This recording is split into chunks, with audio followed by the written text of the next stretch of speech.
Come to say hi to everyone. Hi, sweet boy. Say hi. I think we're live.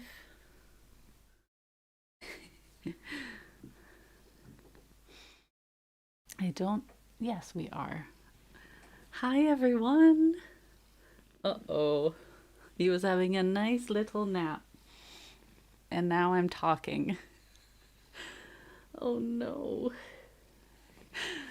How about we say a little hello and then you can go get some fruits. Hi, everyone. Thank you so much for being here. I already see a lot of you in the chat. Akira was sleeping out in the conservatory and he came in to say hi right before I started. He thought he was gonna have a nice cozy nap on me, but obviously I'm talking, so he won't be sleeping, and he's gonna squirm and squirm, and then he's gonna run away. So we'll just say hi and look how huge he is. Okay.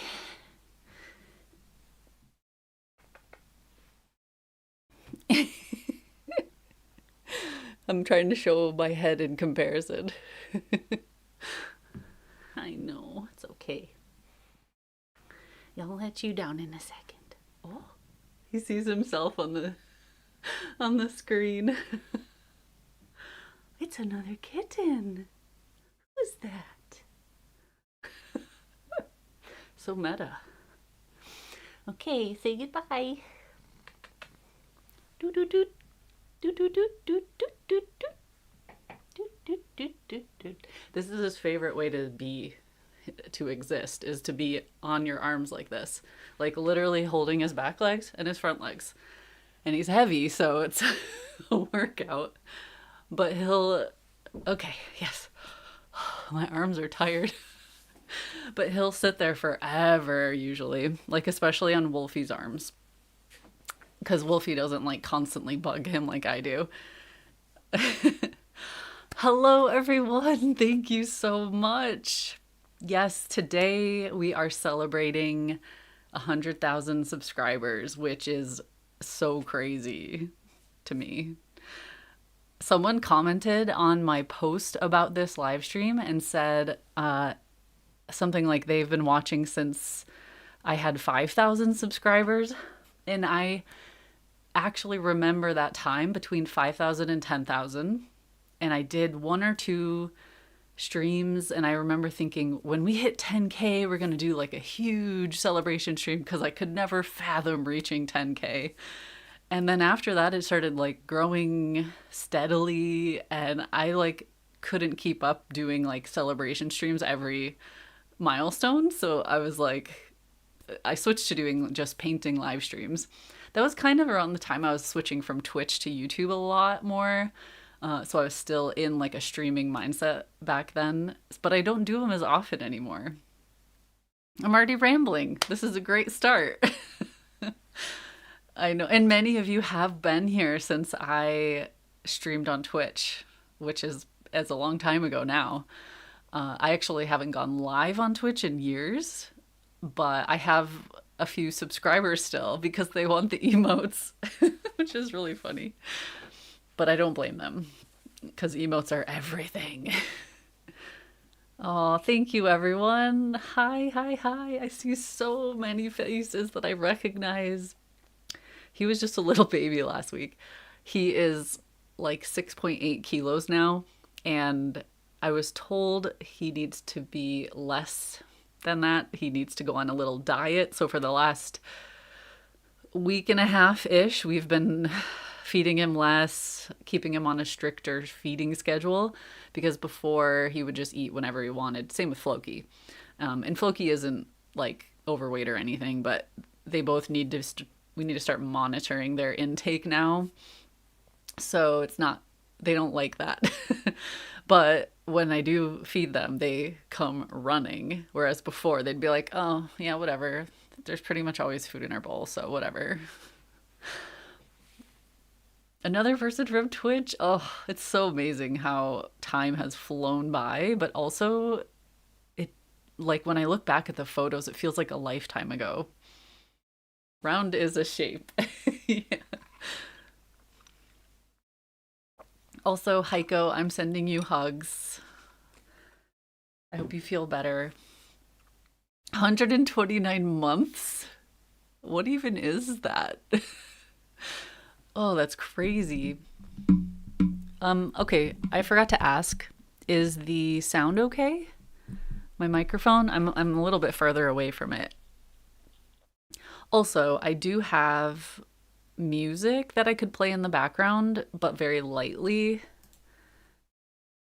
If you let me know how this sounds, you might not even be able to hear it. It's turned on now. Let me know if it's okay. And also, I apologize, it's not the highest quality video because we are having a weird upload speed glitch with our internet. It was doing great for a while, and now all of a sudden it's down to like 4 or 5 megabyte per second upload, which means I have to lower my video quality. The sound is perfect. Okay, so let me know if the music gets in the way or if I can raise that. If it's just like very casual, chill guitar and piano music, so nothing crazy, not loud. And I do have my YouTube box, so we're gonna unbox the plaque, even though I've already shown it in the thumbnail. Well, so I actually have a little story about this.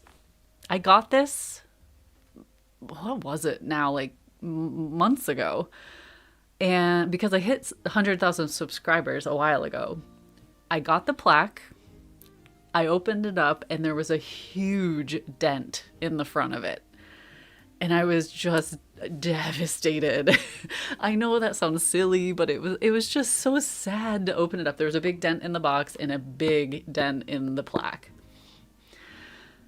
And I took photos and I sent it to YouTube customer service, and it was back and forth for a while, and they finally told me like how to send it back. For some reason, I had to ship it back even though I showed photos. And I think they got it within like a week of me sending it back, and then months went by. Like they said, "Oh, we're gonna send a replacement. It's obviously, happened during shipping." So this took months to get back to me, and I had to follow up with them a few times, like, "Hey, just wondering if you ever sent it. I never got a tracking number. Like, what's up?"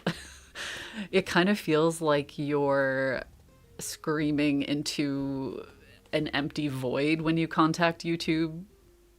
It's just such a massive company, and almost all of their contact forms and all of their things that you have to do, it feels just like you're talking to bots. So I really didn't expect to get this, honestly. I kind of gave up on it, and I wish I had kept kicking myself for even sending back the original broken or dented one. And it also had a few scratches on it, so it just looked awful. But anyway, I was just like, oh, I should have kept it because I'm never going to get this new one. But it finally came. So that's kind of why I never did a big announcement or a big thing, because I felt a little deflated after all that. But now it's here. So I thought we could open it up. And I need to pick a spot to hang it. I'm thinking I'm going to hang it somewhere in this corner, because that's like usually what's behind me in my videos and thumbnails and things like that. So it might be kind of fun to have that there to celebrate it. So, shall we? Very fancy. Black on black on black. Foam. So technically there was a letter here, and I actually don't know where it is, but you open it up and there's a nice little letter that's like, congrats. And then you get this. And this is the first, oh, the letter is there. It says, do you remember your first subscriber? Your 100th? Your 1000th subscriber? Chances are that you do. And we know that you'll definitely remember your 100,000 subscriber. Your fans may have found you while searching YouTube. learning about you through a friend, or maybe you showed up as a recommended video. No matter how they came to your channel, your audience stayed and their numbers increased because you and your community that you've built. We're proud to honor your impressive milestone of reaching 100,000 subscribers with the Silver Creator Award. Congratulations. We know that you have many more stories to share with your community. Stories? Yeah, I have lots of stories. It's obviously not personalized to me, because otherwise I would have said paintings. And we know that your fans can't wait for you to amaze them even more with your commitment and creativity. So keep creating, keep building. We can't wait to see what you do next. And we're here to support you along the way. And who knows, when you reach your millionth subscriber, we may just write to you and ask, do you remember your 100,000th subscriber? Yours sincerely, Neil Mohan, YouTube CEO.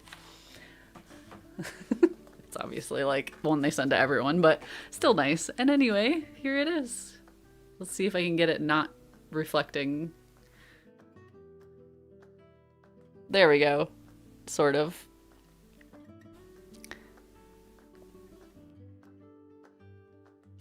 Also, you can see you guys. Wave to yourself.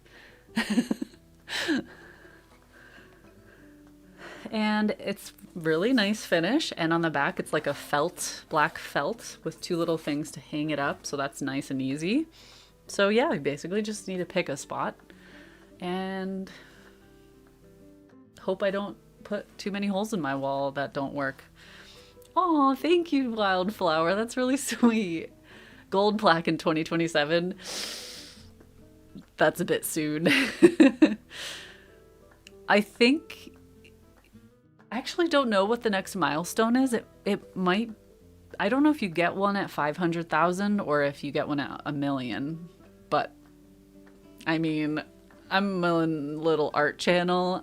I know I never thought I would reach 100,000, but I just don't see enough. I don't see 1 million people interested in gouache or whatever I'm doing at that time. Well, maybe they are. Maybe, I don't know. I can't say that. YouTube seems to be getting bigger and bigger, and so there's more fish in the sea, but it's more about like how people find you through the algorithm. Million is gold. Probably not real gold, right? But still cool looking. So here we go, last view of the plaque. It's gonna go back in the box so that I don't scratch it or do anything until I hang it up. So yeah, thank you all. Okay, bye, that's it. I'm just kidding. We're gonna paint a little. I thought we would do a little painty, sketchy, whatever. Oh, I just realized I have a hole in this. Wait, no, this side. I just saw it on my camera. Oh no. I'll just get a tattoo right there so that it looks intentional. This is the kind of thing that Akira loves to eat and chew and rip and claw. So I have to have all these, I have a lot of these, and I have to keep them hung up in my closet. So if I ever forget and leave one on a chair or wherever, I usually find it crumpled up on the floor, or he actually drags things like this around the house. I don't know why, but I used to have I have a beautiful handmade wool knitted blanket from our friend in Sweden. And I used to keep it upstairs on the guest bed, fully spread out. It's so cool. And every single day, it wouldn't even probably last an hour, and I would hear like ruffling and rustling and Akira would drag it out of the guest room, down the stairs, and into one of the other rooms of the house, and he would dig at it because he just loves yarn. Yes, I'm talking about you, little mischiever. I just saw his tail. And yeah, I just can't have anything wool out, which really sucks. Okay, I'm gonna mess this up, but this is my yarn wall. Oh, that was close. I almost tipped you over. I had to hang it up high because he gets to it. He'll jump up on the desk and he could definitely get to that, but he knows he's in trouble when he gets on my desk. And I keep this door shut when I'm not in here pretty much. So yeah. That's why I have a hole in this probably. Long story. No, I just started Luthien. Hey, I did show the plaque. Maybe I'll show the plaque again at the end if anyone cares. But today I thought we would hang out and paint a little. I have this little sketch that I've been noodling over this idea for a while. It's a very mossy forest scene with a river, and I have my composition kind of figured out. So I thought I would do a couple little color studies just to sort of work on that, get it a little further along. And then maybe in the coming week, I can paint it larger, like a little more official, finished. Every time I look at it, I see something else I want to change, but that's just bound to happen. So yeah, I thought we would do that today. And if anyone is here and just wants to hang out and sketch, you can sketch with me, you can paint with me, or you can just do other stuff and listen. Noodling. Yeah. You know when you noodle something over, your head is your noodle and you noodle it. I'm so glad you can't quote me on here. There was this feature on Twitch that you could, like, if the streamer said something, you would type, I forgot what the command was, but you would type a command and then write what they said, and it would save it in an archive of quotes, and then at any point someone could like bring the quote up even years later out of context, and it was always terrible. All right. So thank you all so much. Thank you for your congrats and for being here. All of you who have subscribed, obviously, and commented over the years and liked the videos and shared the videos. Like, you are the reason this is going, that we keep going. Drinking coffee. Oh gosh, it's 7 p.m. here. The first cup of coffee is just the absolute best. I've tried to postpone my first cup of coffee just to like have it, to savor it later in the day, and I just can't. Like, I just have to have it right away. And then the next cup or the third cup is never the same. Actually, I can barely do 2 cups nowadays. So I usually do a huge cup of coffee in the morning, and then I save half or some of the carafe, and I do the rest as iced coffee around like 2 or 3 p.m., which is nice. A little boost. But sometimes I don't even finish that. I can't believe it, because I used to drink like 8 cups a day. Although it's probably it's better this way. Mull things over. Yeah. Mull things over is another one that works. Okay, so I think I'm going to switch to my painting screen, and then if we take a little break later, and if people really want, I can show the plaque again. I don't know. Is that what people want? I don't know what people want. So let's see. I have my YouTube stream. Oh, I forgot to turn my camera on. I knew there would be something. I hope this isn't. There we go. I was gonna say, I hope this doesn't crash my. Oh, and my face is big still. Okay, let's fix this. Let's get small, and then turn the light on. That's a bit bright. There we go. Yeah, there we go. I only slightly changed the layout from my usual Patreon paint along, so it should be basically set up and smooth. Oh, is it gonna try to focus a lot? I may need to change that to manual. We'll see. Can I do that? I got a new camera a while ago. It's the same exact camera, but it's the newer version of, it's the Sony ZV-1, I believe it's called. My original, okay, wait, I guess we're going back to chat. My original ZV-1 is somewhere. And this baby has been with me for so many years. It's broken in a lot of places. I don't know if you can see that. Like, that's cracked. This is the one that joined me in the pond.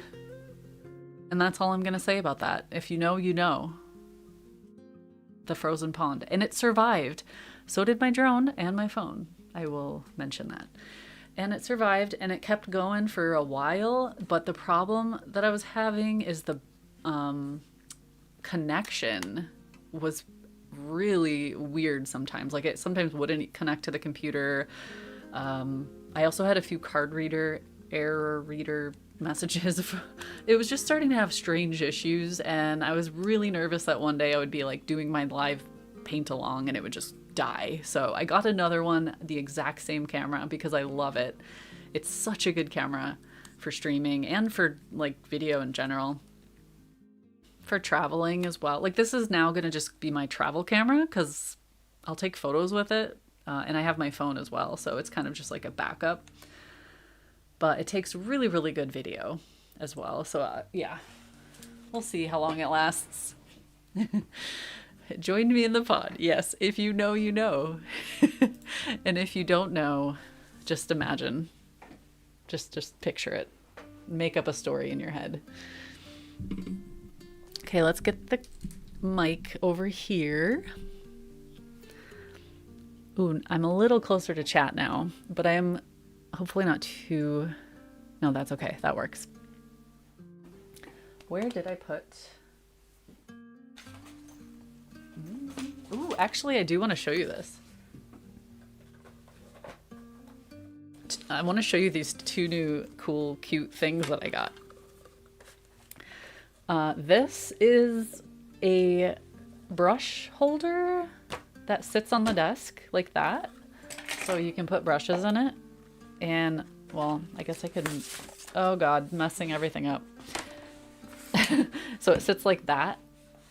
It's upright. So I'm going to take this with me to France.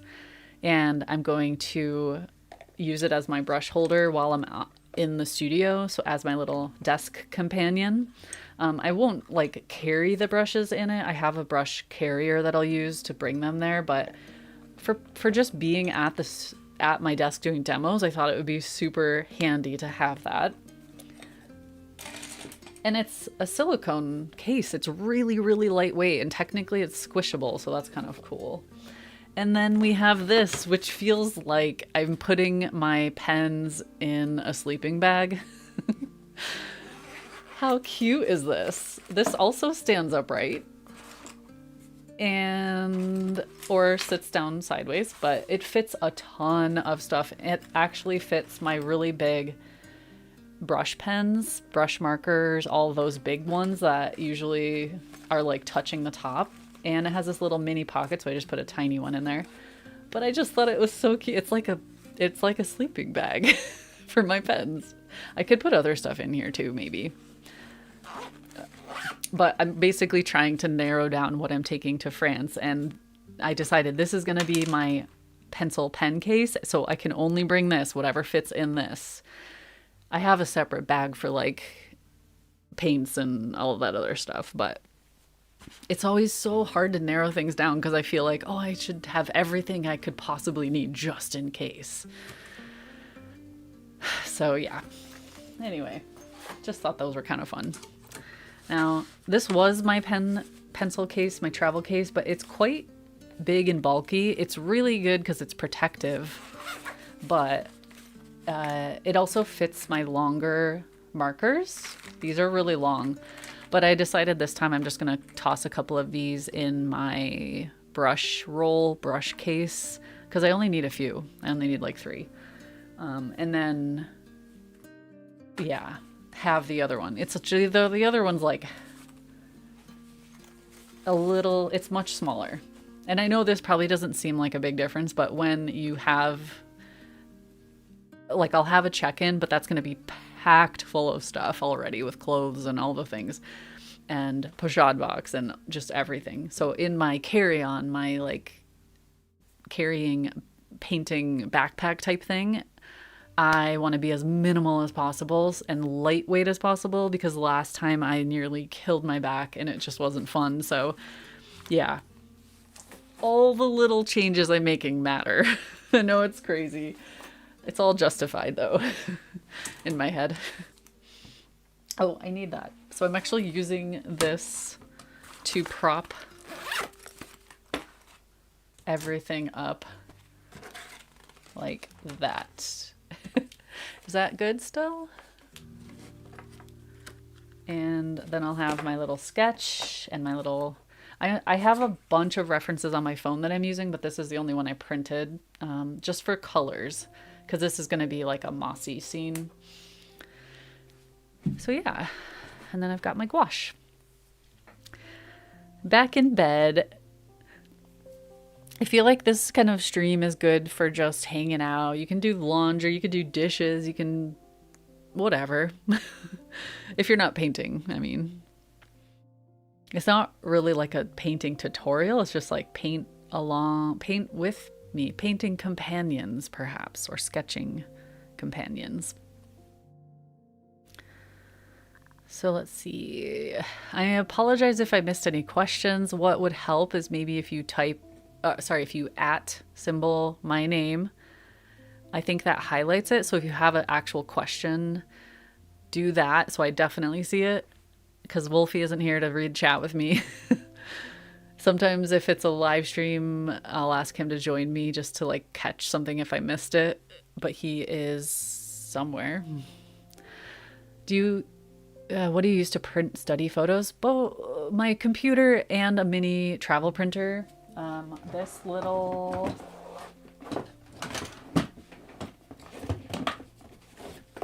somewhere in here is my... yeah. I just got this pretty recently and I absolutely love it. So I'm not sponsored. I'm not getting anything for doing this, but this one is what I'm using and it prints really good for a portable printer. I'm going to bring it to France with me. But usually if I'm home, I will print on my fancy Canon printer on glossy or satin photo paper. So it's like really high quality. You can kind of see but it's very, very sturdy, nice paper. It's the exact same thing I print my art prints on. So it's really good quality. And I can print as many as I want on a page, as much as I can fit on a page. So I'll usually save up all my references for a while, put them in a collage on the computer, and then print that and cut them out, because then I'm not wasting paper for just like one print. And I like them small like this because then they're more portable, but also I can tape them into my sketchbook if I'm doing a sketchbook study.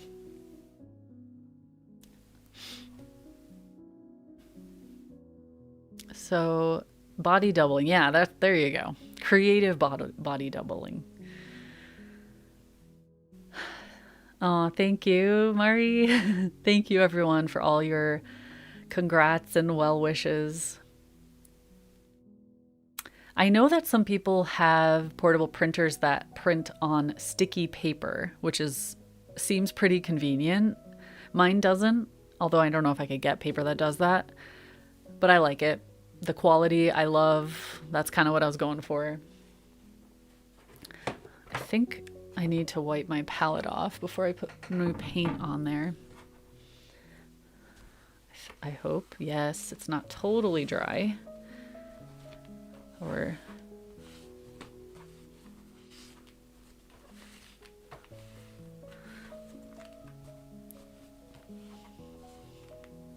I like to reuse my palette paper as much as I can just to save money, but also because you can. Like, I've used the same paper before for months. This one, it does get stained after a while, but I typically put the colors in the same exact spot along the palette, and it doesn't really matter if the paper itself gets stained if I'm just mixing on top of old piles anyway. Also, if you are painting or hanging out with me, I encourage you to have something to drink and actually remember to drink it every like 15 minutes. Stay hydrated. That's one of my biggest struggles. All right, let's see what colors we want to do. White, obviously.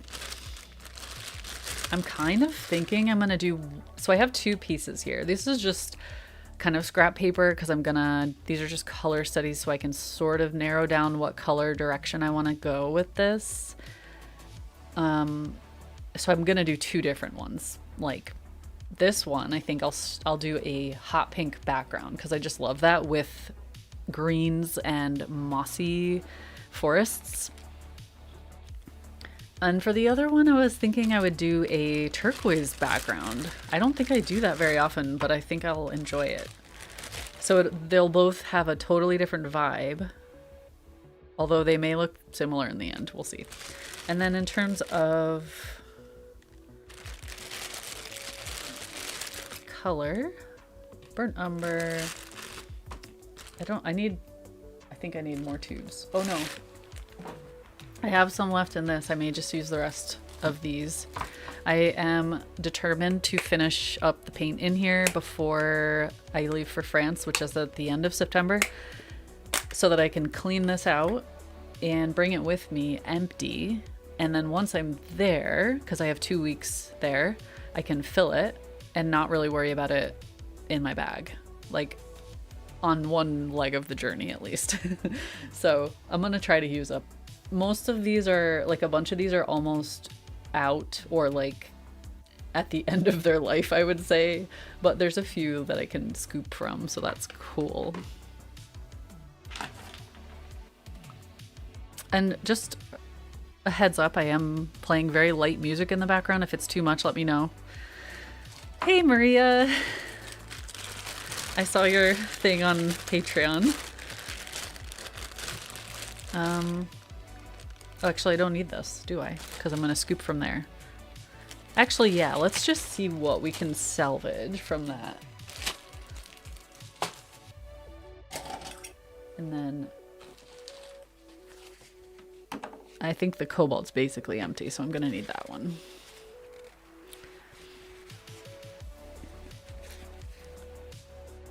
Oh, Garrett, hi! Wow. And your mom still loves the cabin painting. That's amazing. Oh, that makes me happy.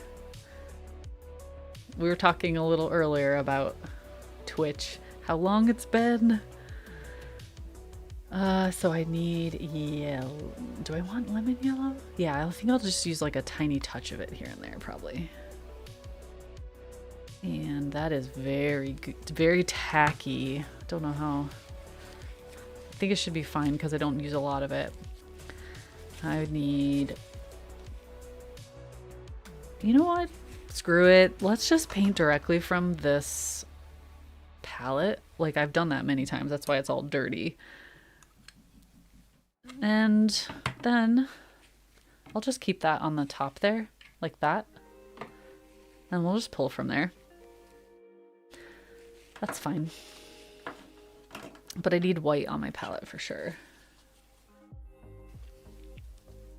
You know what's weird I'm feeling right now is almost like a need to fill the empty space.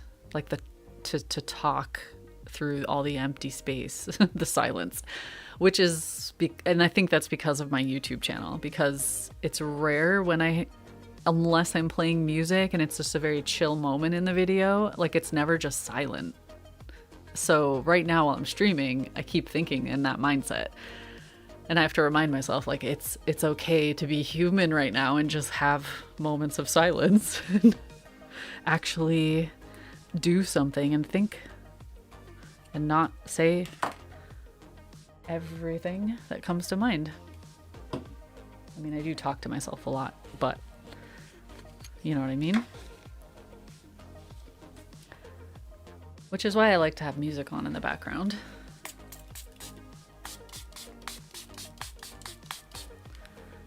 That's probably enough water. We'll see. Let it soften a little. Your Powerade matches my blue tattoo. Yum.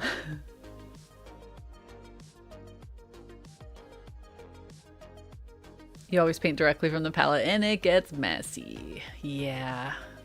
But I did a pretty good job keeping this one mostly. Like the yellows always get messy. It's just bound to happen. And you can't quite see it. But the blues are also quite cross-contaminated. I mean, it's definitely not as bad as some of my other ones where I just didn't try to do that at all. It would just paint and just, it would be an absolute, it would just turn to mud by the end. And part of the reason is because this one's bigger. I didn't want to ruin this much paint.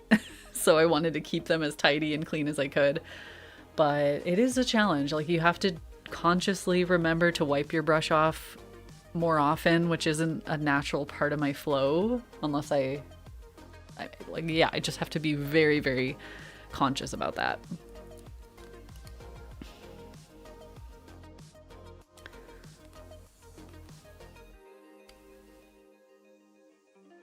So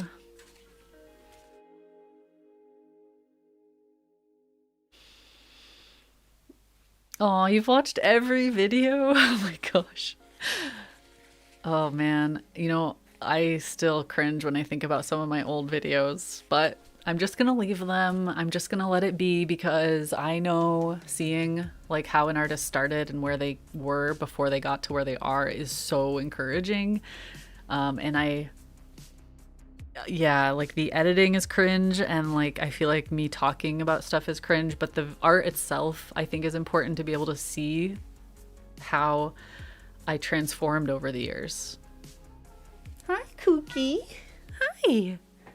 Are you coming to get hair in my paint? That's his usual strategy. Yes. If you are, tell me so I can cover it. Okay, he's gone.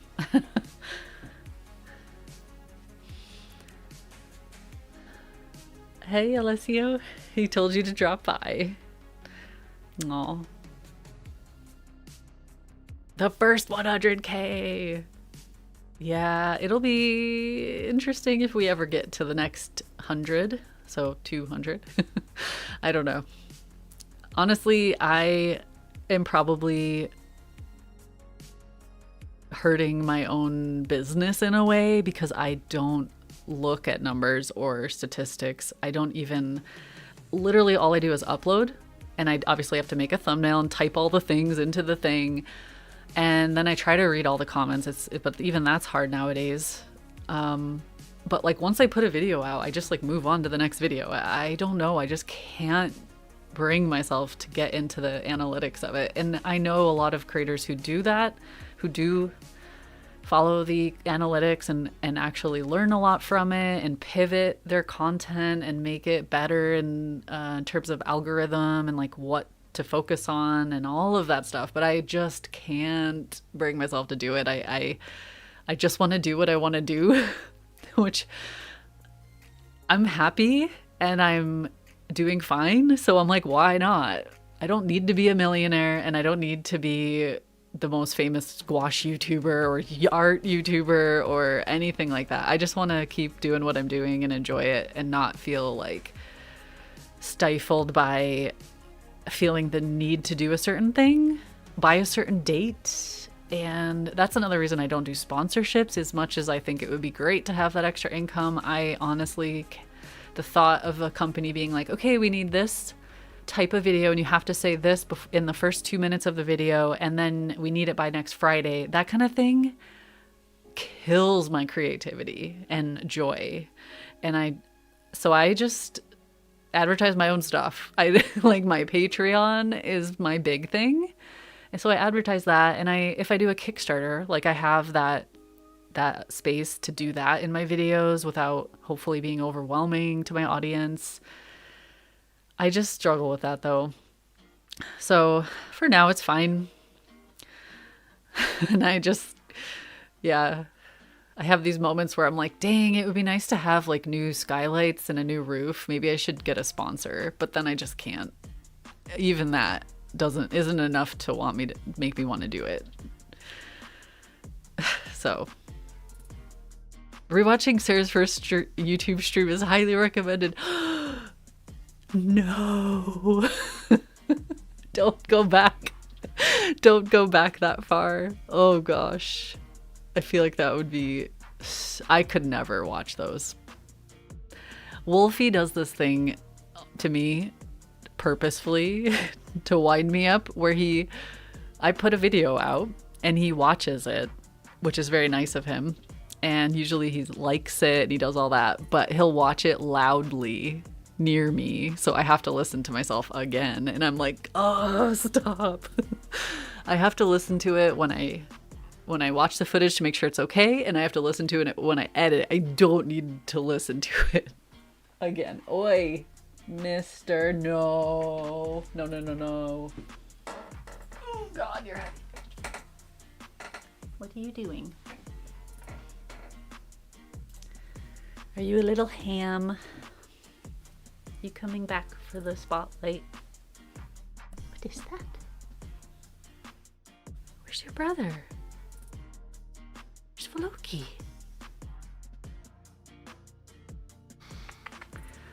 Oh, here's the moment where we get all the hair in the paint. Yeah.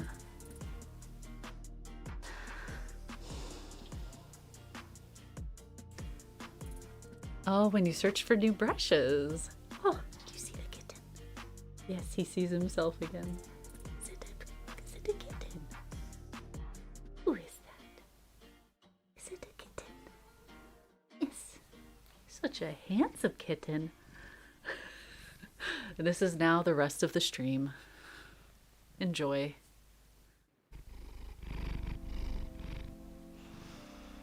Though I can't quite hold you like this for long because you're a little heavy. But we're working on that. Yeah. Okay. Oh. Yes, you found it.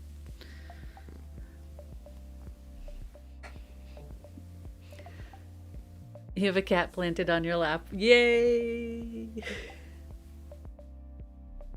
You can hear the purrs. Oh no, the purses. He's upside down. Yes. He's such a funny cat. Like, he likes to be tossed around and flipped around and chases you, and like, he's just the weirdest, most malleable, go for anything cat. I don't know how to describe it. I've never had a cat or met a cat like that. Whereas Floki, you have to pick him up in the exact right way and set him down in the right way, and you can't, it's just, he's so particular. And yeah, they're opposites in that regard. There's still one claw in that sweater. Yeah.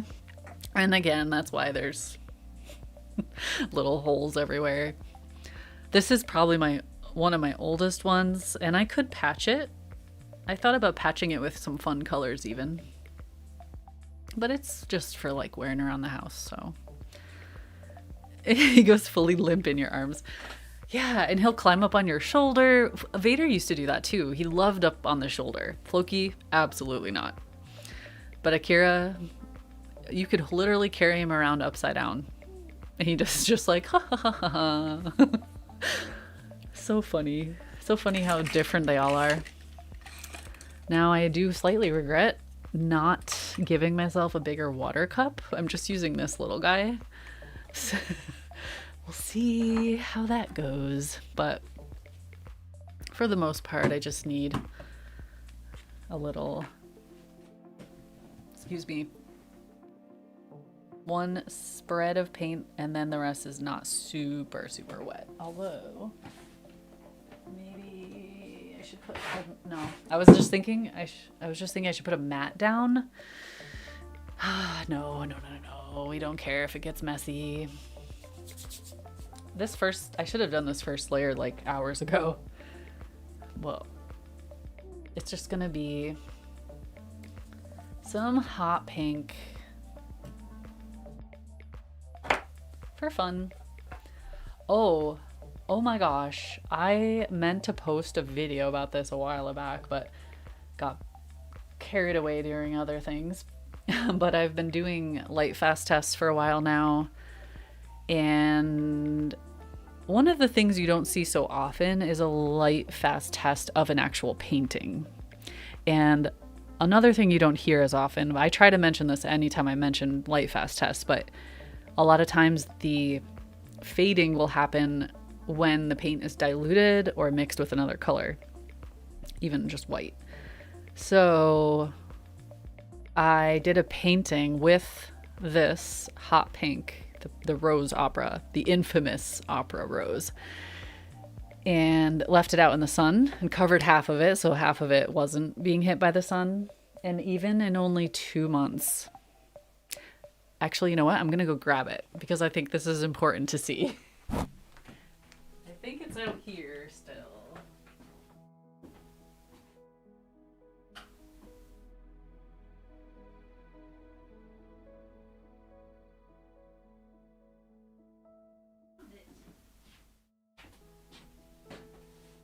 I've got it. So, ready to get your mind blown? Although it's probably not going to blow your mind because you know this fades, right? Okay, so this painting was left out. I started this in February. I think I checked it in like April, and it was already pretty much this bad. And I just like had it out in the patio. It wasn't even, I'm in kind of northwestern Scotland now, which is not the brightest place in the world. But we did have some good sunny days this year. And I can't imagine how it would look if I was in Denver or somewhere really high up or whatever. Let's just reveal it. You're the first people to see this. Ready? 3, 2, 1. So that it's kind of hard to see in this video, I think. In person, it's very, very noticeable. That side, this like orangey, pinky glow was really strong over here as well. Maybe even stronger because I think I started it like intensely right here.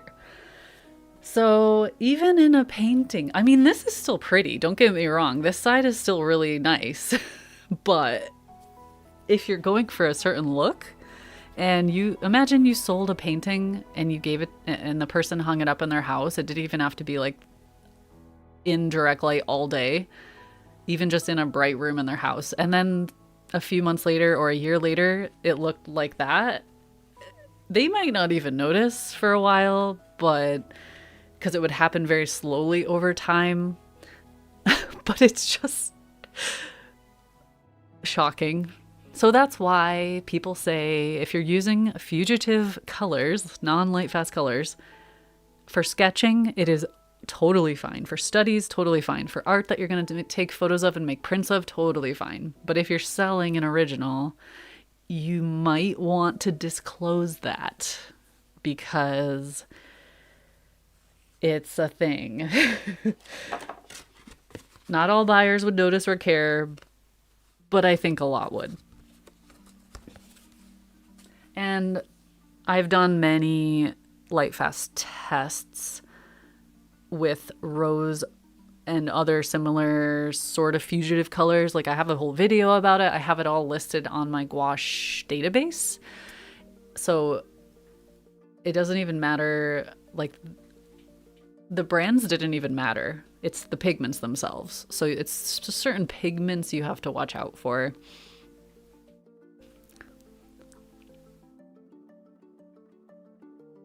It might be part of the charm. You could tell them, hey, in a year you're gonna have a different painting. It's gonna be cool. It's gonna change with life. It's gonna age with you.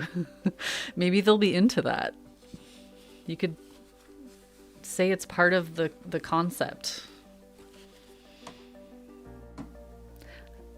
And actually, one of the artists I followed a long time ago, she does mostly acrylic paintings, I believe, but she's very, very famous because her work is sold in like stores, big stores. I can't remember the name of the stores now. It's right on the tip of my tongue.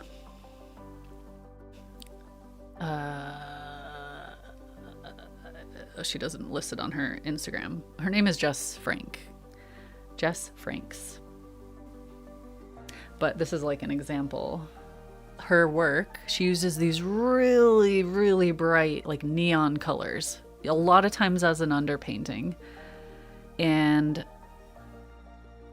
she's the first person I've ever seen actually mention that on her website sales page, like where the paintings are for sale. If she uses those pigments, she actually mentions it and says, hey, these are known to fade in sunlight. You know, be careful where you hang it. I don't remember exactly how she phrased it, but I thought that was amazing because not everyone's going to say that or even know about it. And she sells her paintings for a lot of money, like a lot. So it's really nice that they're doing that, taking that effort and being honest.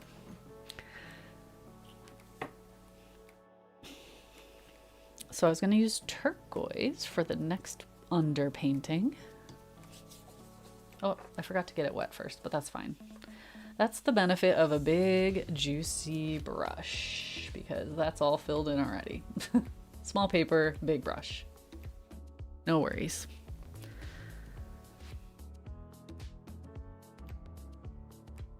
Yeah, dyes are typically the ones that fade the most. Like a lot of markers will fade, and pen inks, highlighters, I guess.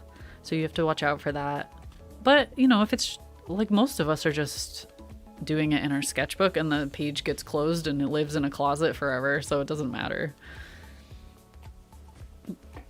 And I take photos of almost all of my sort of finished art when I finish it so that I know it, like how it looked in the moment at that time. And I can make prints of it while it's, you know, fresh. And if anything changes over time for whatever reason, it just won't matter. I should clean the edge off a little.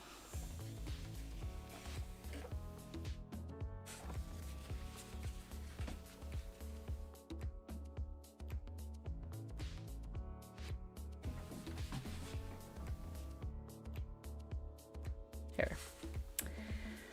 All right, now we got to start thinking with my brain about things.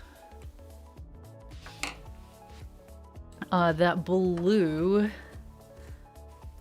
is cobalt turquoise. This one is the Shinhan one, but I also have, I think this one is actually my Winsor Newton, so it would technically be cobalt turquoise light. But whatever, it's just, this one's just, they're pretty much the same. I don't know, does this have white in it?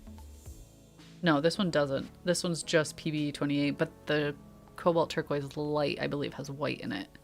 So it's slightly lighter, I guess. How do you take photos? I try to take them in natural light as much as I can. So I have to position it in a way where I'm not casting a shadow onto it. So an overcast day is perfect for that. And I can either be near a window or even sometimes I'll go outside and just like set it on the driveway and take a photo from above. But I use a very high resolution camera, my Fuji camera with a nice lens, and I take a couple different ones just to make sure it's not blurry because it is handheld usually. And then If I can't do that outside or I can't get natural light, I will light the painting from both sides evenly at like an angle, and I'm usually straight on, so there's not really any weird shadows happening. And I try to use like bright white light, not incandescent or any kind of yellow light, because that definitely changes the colors. But you can kind of adjust it in post production and fix colors if they're leaning incandescent, or you can adjust it a little bit. But sometimes if it's really like the photo itself is bad, is not clean and crisp, you can only do so much in post. So and all of that means I can print 11 by 17 inches without any issues. My printer doesn't print bigger than that anyway, so I don't have to worry about that. But I have printed larger than that from my photos, from my prints, by outsourcing the print. I did it on like fancy art paper and it was gorgeous, but it was very expensive. And it was for a specific requested, like a client requested that. And yeah, like a nice DSLR. Actually, even the iPhone takes huge photos now. Most phones nowadays do. Huge photos, like lots of megapixels in there. And that means you can zoom way in, or if you print it like this big, it's going to be super, super sharp. Unless you're moving when you take the photo, it's going to be nice. So it's a little bit of effort, but it's totally worth it. And hi, Kooky. What are you doing? Don't be jumping up again. He's such a little attention needing kitten. Yes, go bug daddy. You had your chance.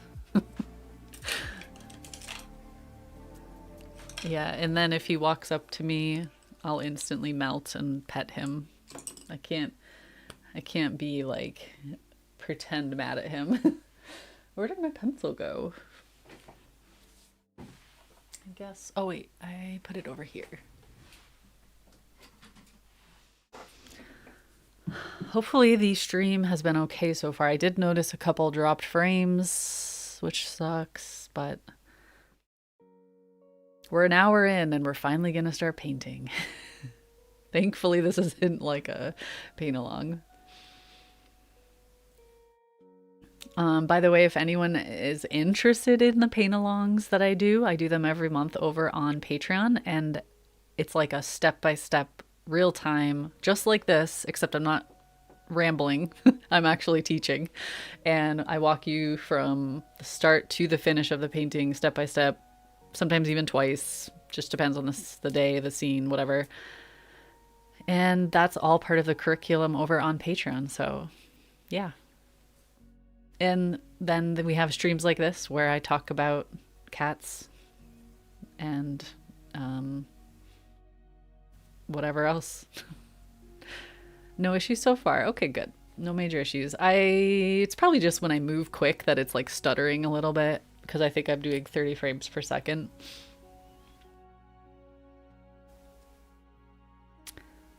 All right. So I need to not fuss over these because, again, it's an initial impression of color, thoughts on color, leaning in a direction. What I'll do is maybe sketch both of them out, and then when I'm painting, if something's drying up there, I can work on the one down here and vice versa. That would be nice. So I mean, this is going to be gouache, so most of this will be covered up, but I need a game plan just to start with.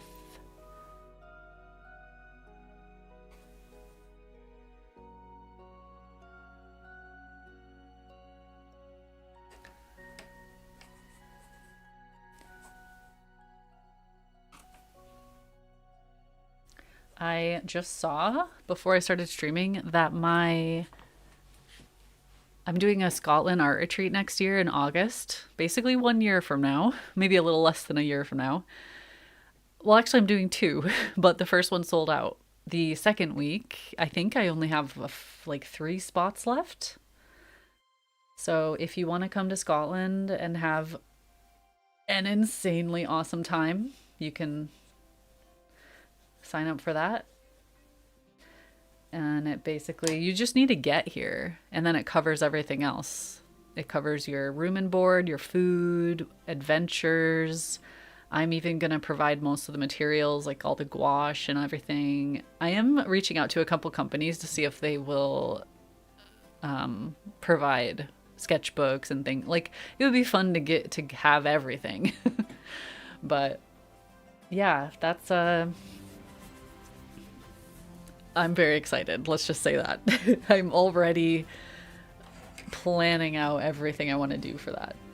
And but before then, I am going to Provence at the end of this year. So excited for another 2 retreats. And I have my lesson planned, all planned out. I have that ready. I'm just so giddy with excitement. As much as I hate flying and traveling, I love being in a new place like that. Can you wait a whole year? I have 2 spots left. Oh my gosh, it's so exciting. Yeah, so the first week we booked it filled in 24 hours. I texted my previous workshop attendees, and I think I posted it on Patreon for like a day, and it was already full. And they said, let's do another week. Let's do a week, second week right after, which is really awesome. But you already paid for your Italy trip, which is totally awesome too, Maria. That's gonna be for me like a bucket list trip. Let me back up a little. So I'm doing Provence this October, end of September. I'm doing, oh my gosh, what are we even doing? My brain just went blank because next year is insane. So next May, I'm flying to the States and I'm teaching a workshop in Santa Fe for, I think it's a 5-day retreat.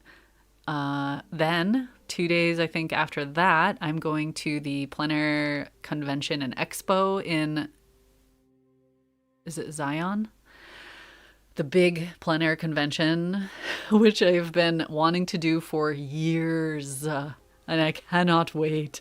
So I'm actually doing a demo on the big stage there, which is a little scary, but also awesome. And then obviously attending and just being there, which is going to be amazing. And then I come back to Scotland and I do June, then July. Then I come back to Scotland and then I go to Italy and I do the Italy retreat. And I'm going to try to tack on a few days before, I think, to explore because I haven't been to Italy and I'm dying to go and I'm so excited. Oh my gosh. And then I come back to Scotland a few weeks later and I do the 2 Scotland retreats. And that's it. I don't have anything else after that, thankfully, so I can actually rest a little, but it's going to be a whirlwind of a summer. Yes, is anyone going to Pace? Okay, anybody going to Pace, we need to meet up. We need to do like a fun sketch meetup on our own. I don't know, we'll figure out something out, but I think that would be so much fun.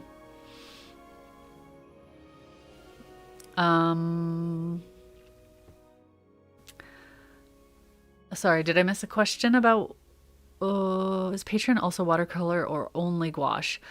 Mostly gouache. My Patreon nowadays is mostly gouache, and then now and then I'll do a watercolor one, but I'm just so obsessed with gouache these days that I just want to do that right now. I do watercolor kind of in my own time, and sometimes when I'm in, like, I'll run errands with like my little watercolor palette and do some watercolor sketching in the city, but I don't in the studio nowadays. I just am leaning way more into gouache. I think it's because it's such a versatile medium. I can use it like watercolor, but then I can layer it and use the opacity and build up the shapes and the textures. And to me, that is so fascinating. I'm gonna need a big rest after. I think I'm gonna be so, so, so energized because every time I've done a workshop or anything, any kind of meetup, even, I leave so incredibly inspired, and that's gonna like lead into the next one. So all summer I'm just gonna be like bursting with I think I'll be bursting with inspiration. And then I'll come home in late July, or I'll end my thing in late July, and I'll just be like, oh, what do I do with all this energy? Hopefully I'll have mental space to just make paintings. Oh, thank you. Yes, Gouache Live was really fun. Some absolutely wonderful artists did demos for that.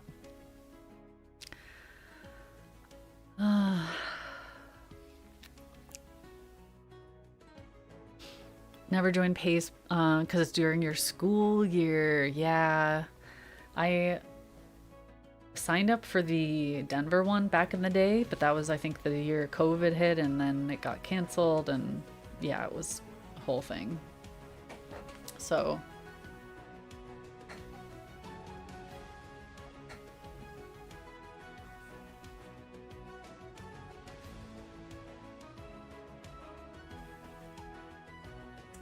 all right, I think that about does it for that. Let's do it again down here. You probably can't really even see what I'm drawing. It's very light, partially because the paper is still wet, so it doesn't really accept the graphite very well. But you'll see once I start painting. It's a very, can you see this? Kind of. This is the layout. This is the idea. So huge mossy tree leaning over the river, lots of dappled light falling through. The river's going to zigzag towards us, and there's going to be lots of mossy, moss-covered rocks. It's going to be very green. And this is the inspiration of color inspiration. So there's pops of red on the ground, pops of orange here and there. So like autumn kind of feel, but tons and tons of moss. I may not go quite so autumn with it. We'll see. I'm still in a summer mood.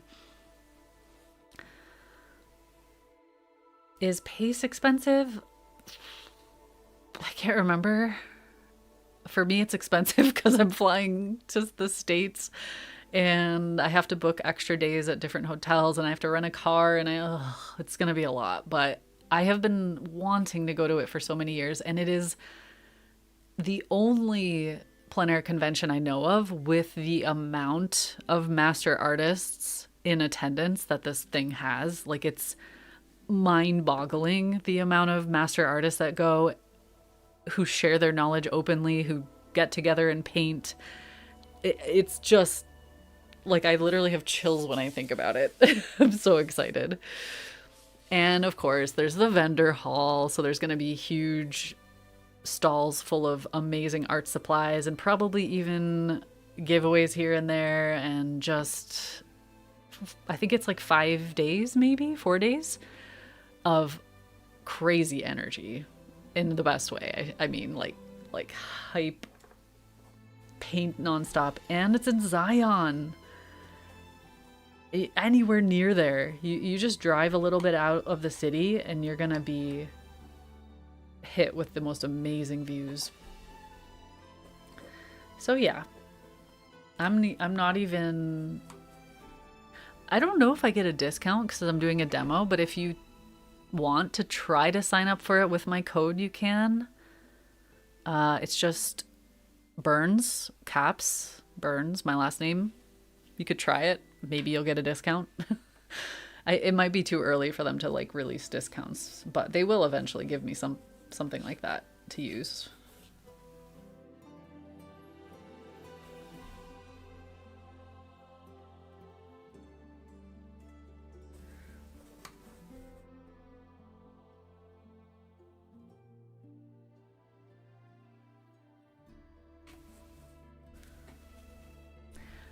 Oh, I don't know how much river is actually going to be showing in this. I left a lot of space for it because I do want to play with that, but I also we'll see. Yeah, we'll just go with it. We'll do the color studies. I'm gonna think about it for a few days and just see if I'm into it. That's what these are for.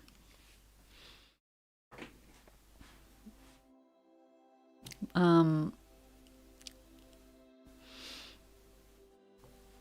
Aw, thank you. I want to call you Says as your nickname because SZ. Says. Both parks are amazing. Bryce may be your favorite national park in the US. I still need to visit most of the national parks there. Like, I have said this every year, but I'm dying to go to the Sequoia, the big redwood forest, and do a meetup there and do like just do something, meet up with some other artists and have an amazing time in the woods with big trees. That's literally my dream come true. But the logistics of it have been so hard to figure out. And every time I go to start planning it for the following year, something else comes up. So, we bought our house in December, this past December, and it's still surreal that it's our house and all of the realities that come along with that. Like, when something breaks or you have to update something, you pay for it out of pocket. So it's expensive. But we do a lot of DIY and we try to save money that way. And I love it, but it's just so time consuming and it really does add up. Like, if I wasn't DIYing, I wouldn't be able to afford that, first of all, but I would be broke.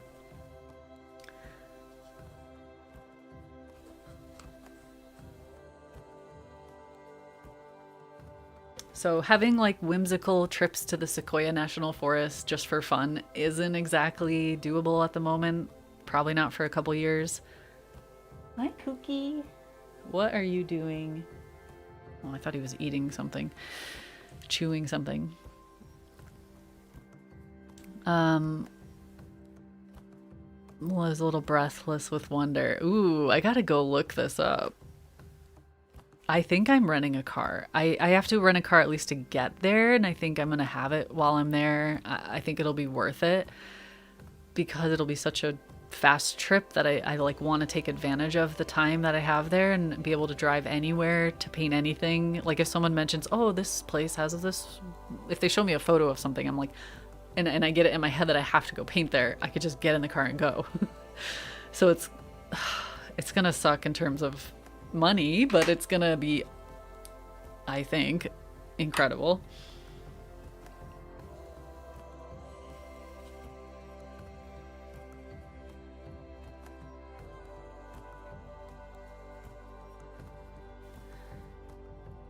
Okay, let's see.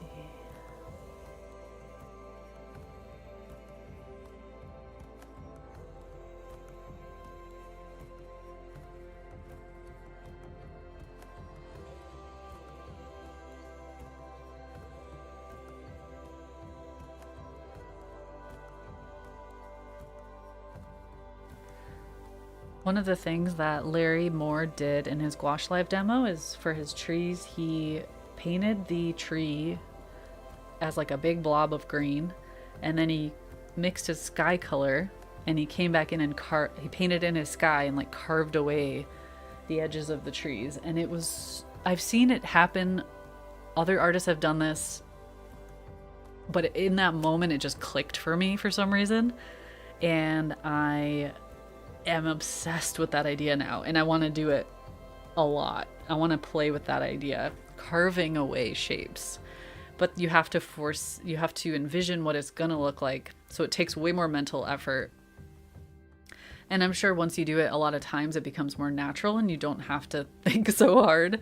But it's just such a cool idea, such a cool technique. And that's definitely something on my mind lately. Actually didn't really go into this with a specific color plan, which might be my downfall. I just know the feeling I want to create. So it's going to be a little trial and error, I think.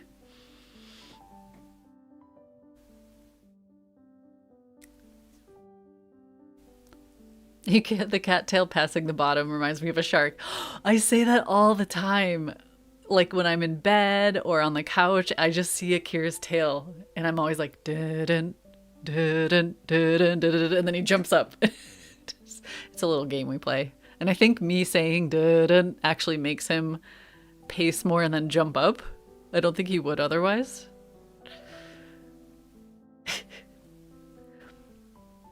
It won't be so far for some of the heirs of Petroglyphs. Oh, it's going to be such a different landscape that I'm used to as well. I'm really excited for that. Being immersed in a new environment is inspiring in itself. And I definitely love the colors I've seen in the photos and videos of that area.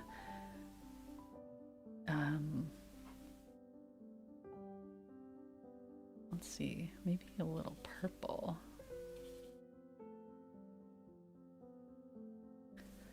Yeah, let's try a little purple.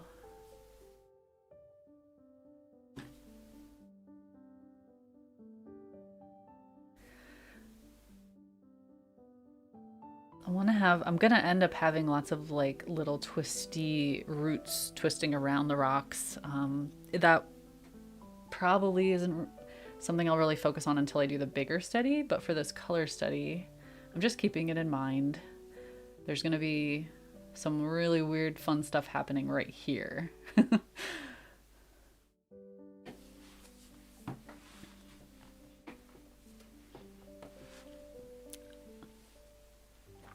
Oh, hydrate.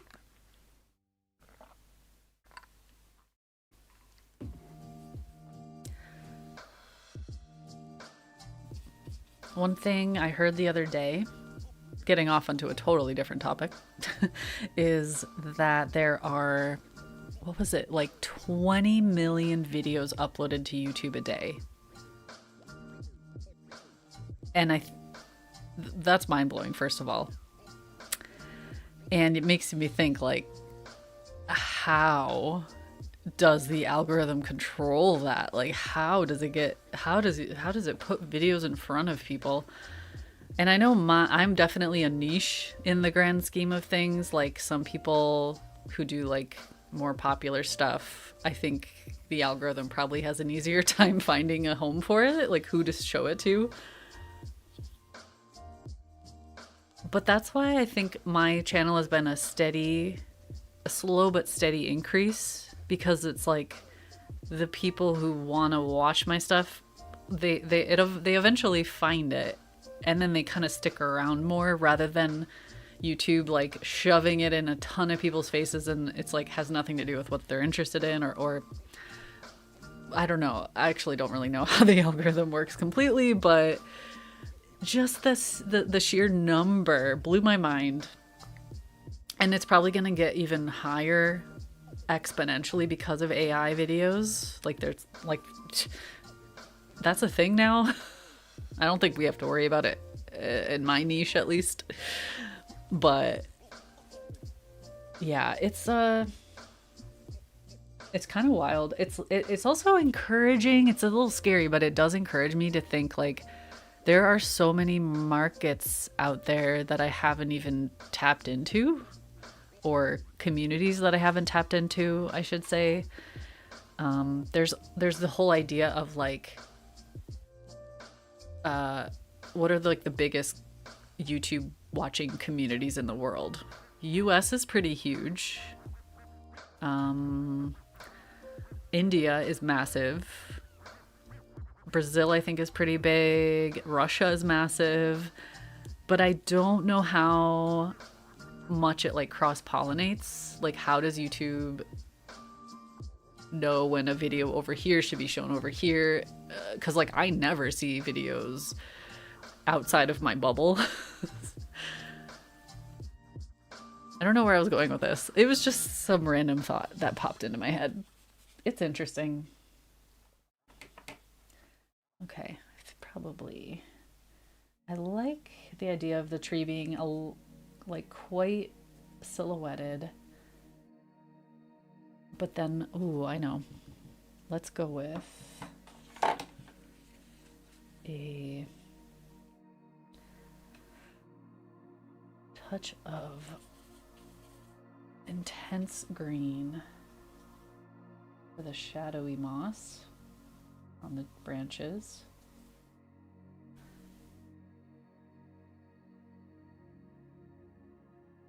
It's kind of glaring. Is it glaring on the video? It's like hard to see. I have to tilt my head around that.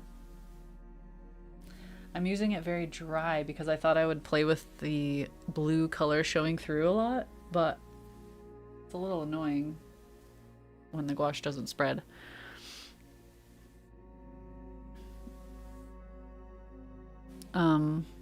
Too many cars are discouraged. Planning buses to transport to locations. That's a good idea. That's good to know. I will ask the lady that's like coordinating it how I can get in on that. Yeah, because that would be much better. And yeah, the parking would be limited anyway. That was a big thing I was worried about.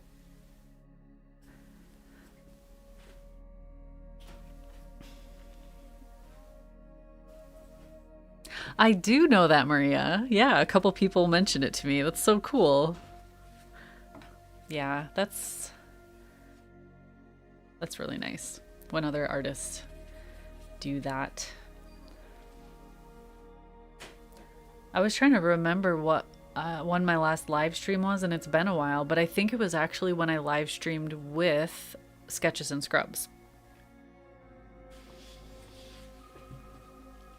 All right, I'm gonna change strategy.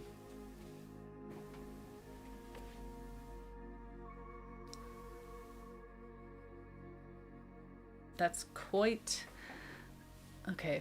If I sit here, it's not as glaring. But yeah, I'm gonna change strategy a little and go a little bit more with wet gouache rather than the dry brush thing to let the undercolor show through. I think the undercolor will show through in little bits and pieces, but I don't need it to be quite so prominent. Whoa, just got a little vertigo there. Crazy. I am okay.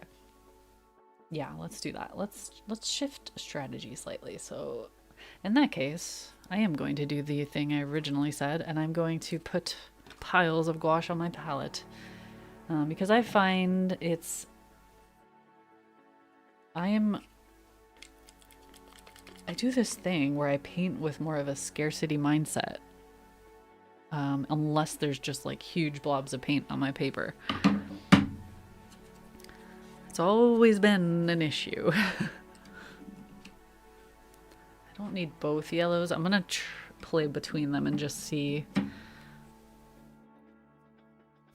That's kind of like this orangey yellow is kind of not good anymore. It's all dry in the middle. We need some burnt umber. I want some quinacridone magenta, which is almost dry.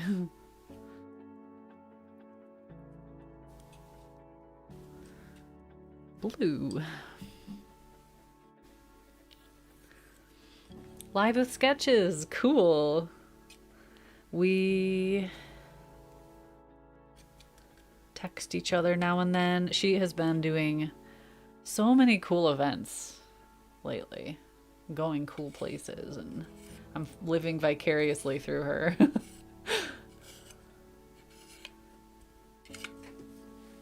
It's just so fun to watch other artists experience the world.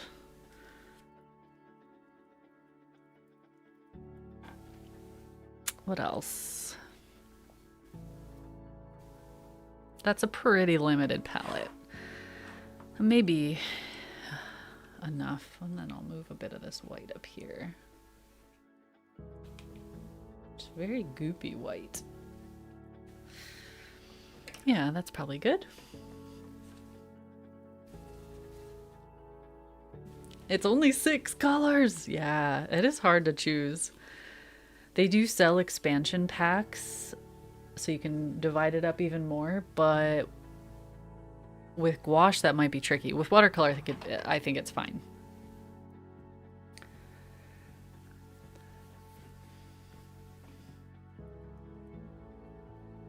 Okay.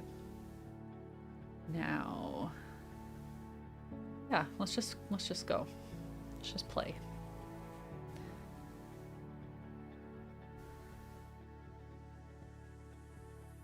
I'm not quite doing the thing where we carve the sky because I don't really have sky showing here.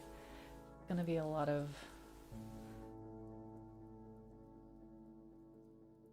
faint trees and stuff in the background. Just mess it up a little. I need that background to be bright so that the color pops through.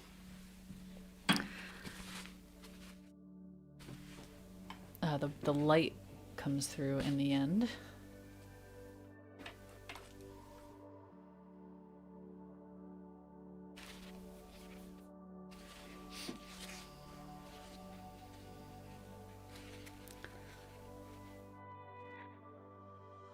Aw, it works. That's so cool. That's really good to hear.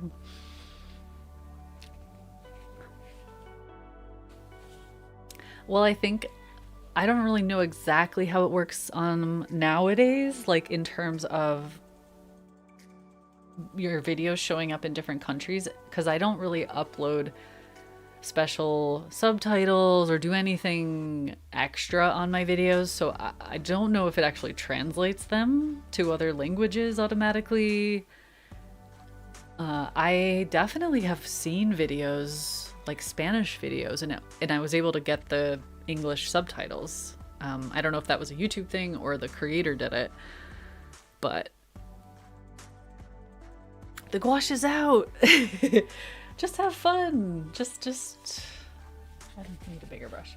Just splash some color around. I think it's good to, I call it stretching my paint legs. No, like, intention of making anything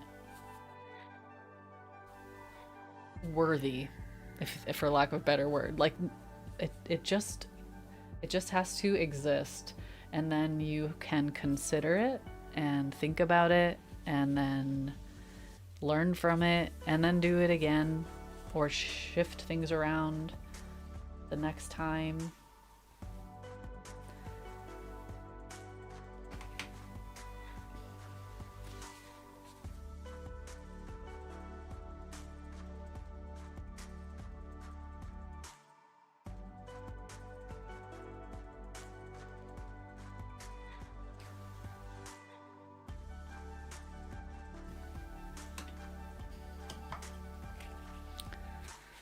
It dubbed it in, YouTube dubbed it in German for her so she can understand. Oh, cool. Okay.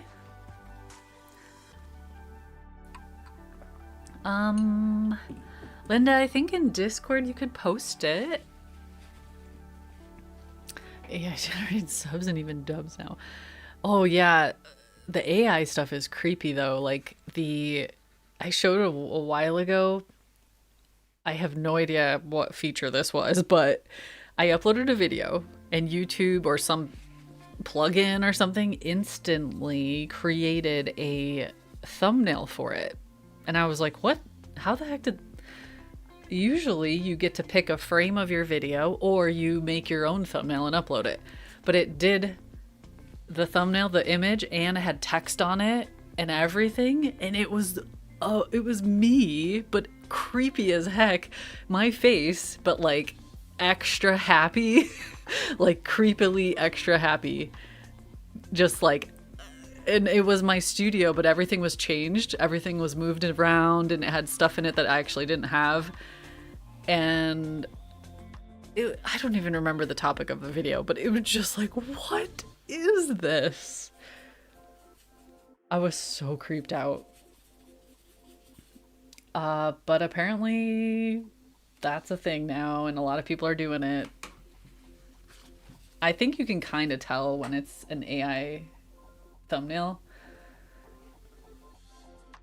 It just didn't look natural. My face was my face, but also not really. It was uncanny valley kind of stuff. I think I shared it on Instagram stories or Discord or I don't know what, but a lot of people responded and they were like, that is so creepy and hilarious. Yeah, it's all over YouTube. I know. I mean, I've seen this stuff a while ago that people were doing where they would purposefully make like their eyes really big or just one of their features like they would just get big all of a sudden. And it's just to attract your eye, which it's like, whatever, fine. But that was like a clear strategy. Whereas the AI thing is like trying to be real. But no, it just doesn't suit me. Ugh. Okay. Let's get some greens on the ground here.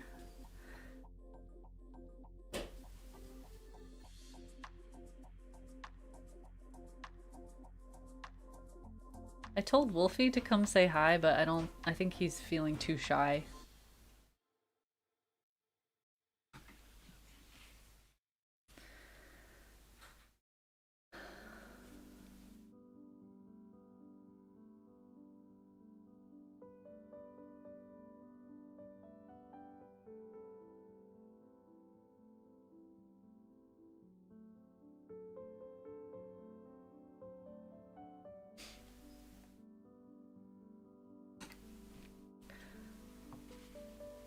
Surprised mouth and pointing. I typically just smile at the camera nowadays. I try not to be too weird about it. I mean, sometimes I'm genuinely excited in the video and I want to show that, but they took it to the next level, the creepy level. Like it's just a palette. Chill out. But hey, I guess someone out there, like it works for someone. But I find myself purposefully not clicking on videos that I can tell were AI generated or the thumbnail was AI generated because it just turns me off instantly. I'm like, no.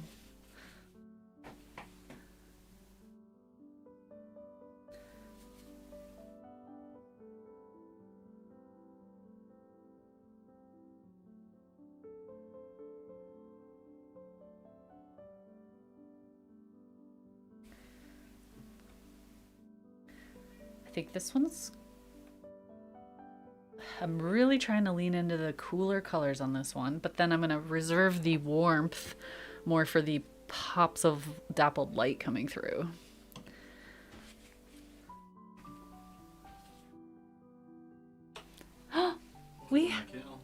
Oh, okay. No, I think I'm good, but do you want to say hi? Hi. Wolfie's here. Your fly's unzipped. I'm just kidding.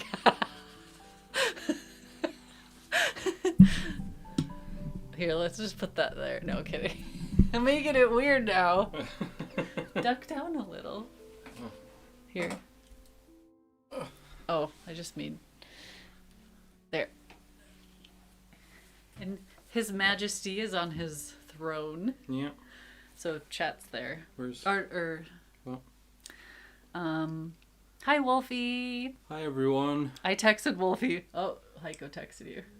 It's okay. You can check after.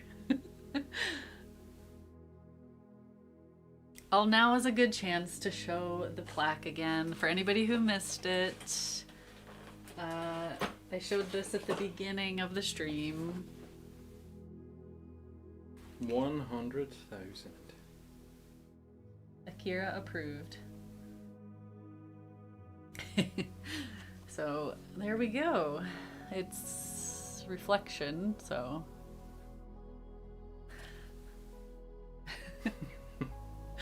Hey, Sketches! We're having an intermission right now. The beard is fierce. Yeah, the beard's a bit wild. And his hair is really long as well. Everything needs cut. The crazy thing is he gets his hair cut like once a month, it feels like, maybe every other month. Like once every maybe 2 months or something. Yeah, but it grows so fast. I feel like I'm constantly saying, oh, we need to go to the barber. What's that look for, Kooky?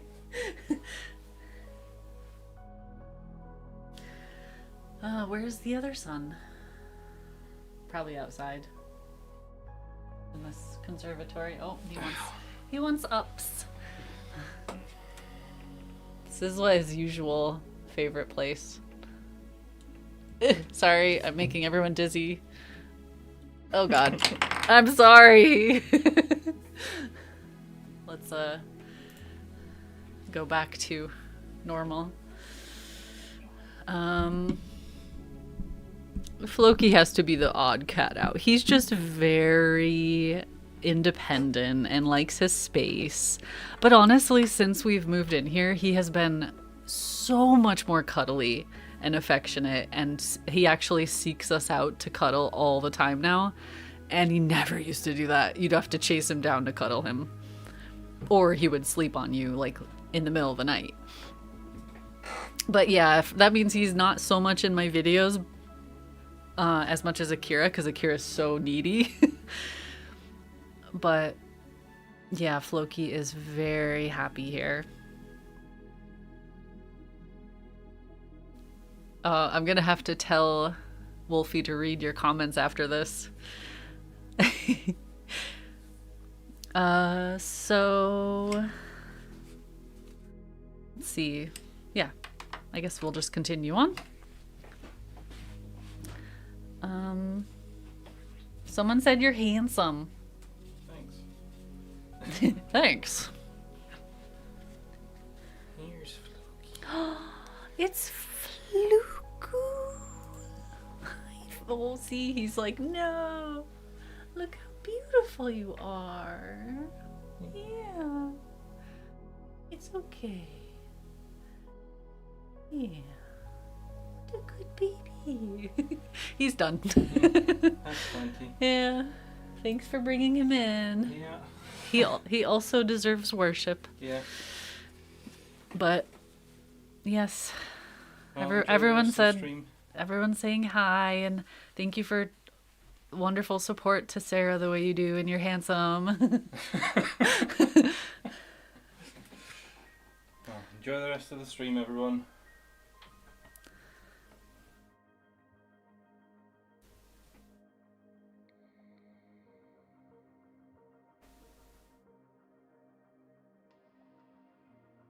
I was thinking about doing a video or something soon about art books. I don't think I've ever done that. I have a lot of art books. Some of them are slightly more instructional, some of them are just inspiration, beautiful, and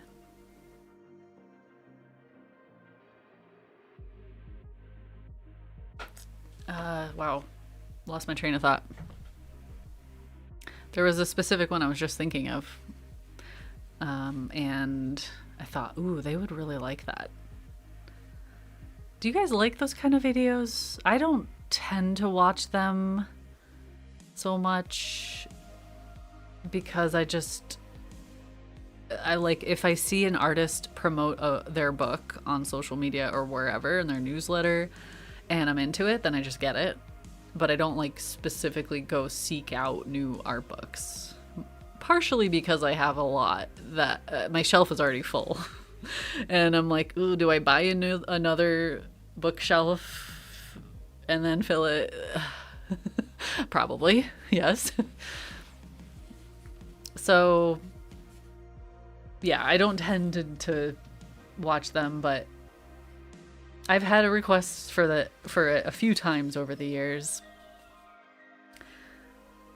Maybe like on my Patreon or something, because I do my monthly newsletters and my monthly sketchbook flip throughs, so it kind of goes along those lines. What if we get really weird with this and we do a crazy glare on the water?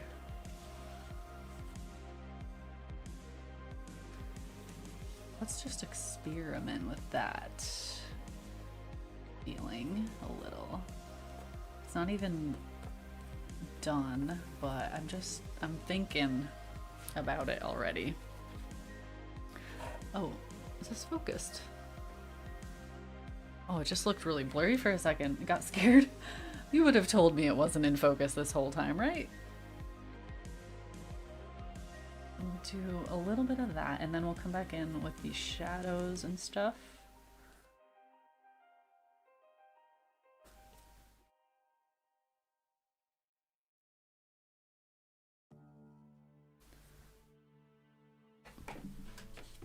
No. Oh my god. He just walked on my keyboard, the one I'm streaming with. And I was so scared he was about to end the stream. What are you doing? Why are you being so needy? Excuse you, mister. What do you have to say for yourself? You really like art book videos that give insight to what inspires other artists and influences their style. That's true. Time for my nemesis, dry brush. Yes. Staring at your paper. Just go for it. It's just paper. It's just paint. Just have fun. Splash some paint around, as I say.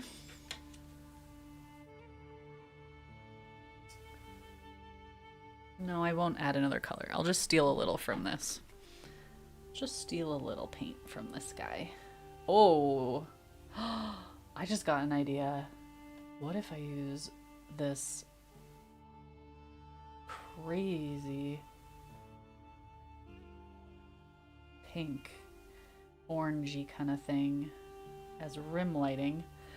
That's something I need to study more, is painting directly into the light. Oh, that's what it was. I have a book called Painting into the Light. Amazing artist who specifically focuses on painting into the light. Jenny Aitken, I think her name is. Atkin. And it's fascinating. And I think she mostly uses oil.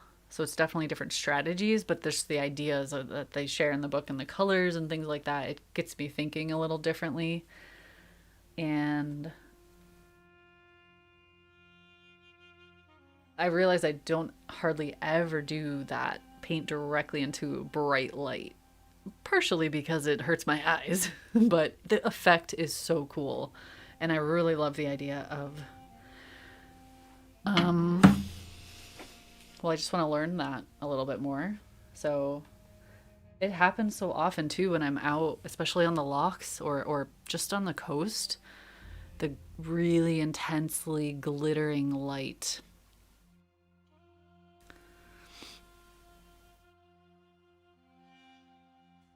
Cannot get past the awkward stage in gouache. What would you describe the awkward stage as? Nathan Fowlkes' new book, his work is incredible.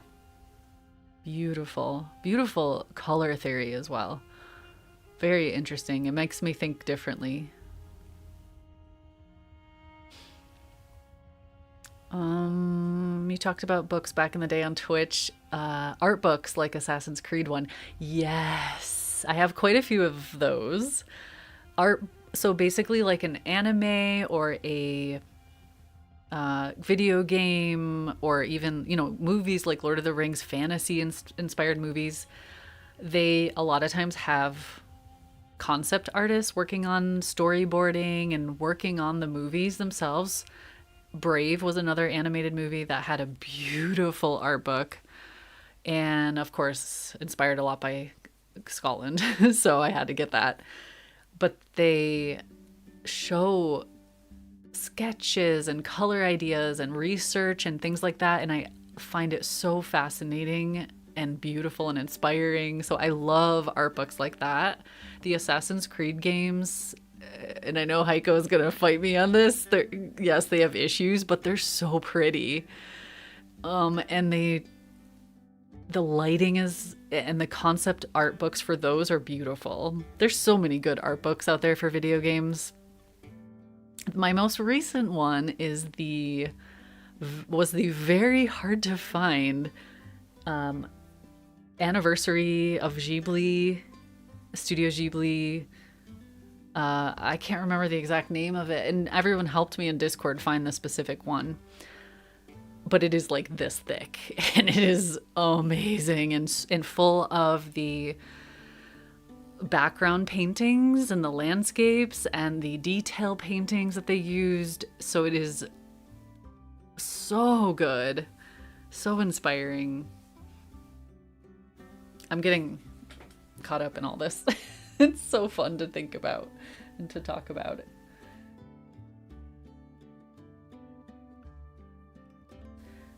It helps if you squint at your paper a lot, which I'm constantly catching myself doing that. I'm always like, and then my eyes end up cramping up.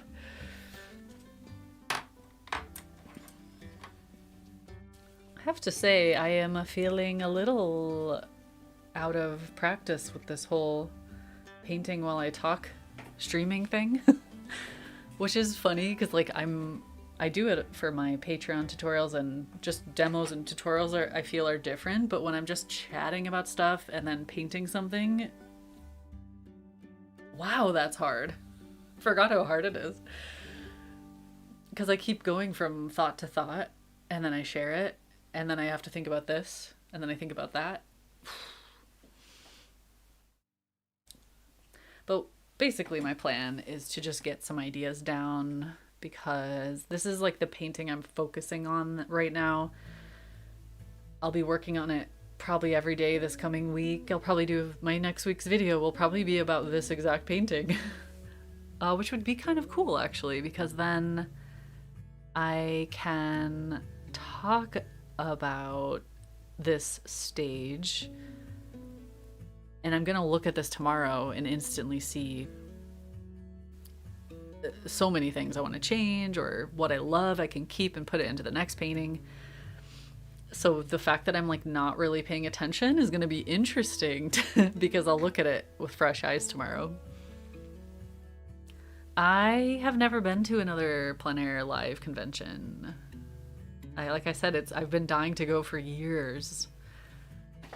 Oh, Sketches, we were talking about you earlier a little bit. I was basically saying how I live vicariously through you because you go to the amazing events all over the world. Yep, Watercolor Knitter, I have that. I have a bunch of the art books for Token Stories. Beautiful. A lot of the ones I have are just like pencil sketches, and it's so inspiring just to see how much they put into that design. And they're beautiful. They're such good draftsmen. The draftsmanship is stunning.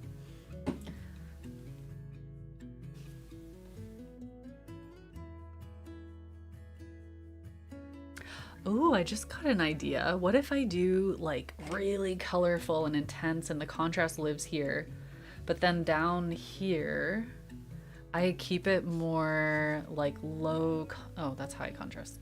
I keep it very, not that. Do your test. Very subtle shifts. Like as you get closer and closer to the foreground, the painting almost melts away. And I can still do detail. I haven't really done a lot of paintings like that, but it could be really interesting.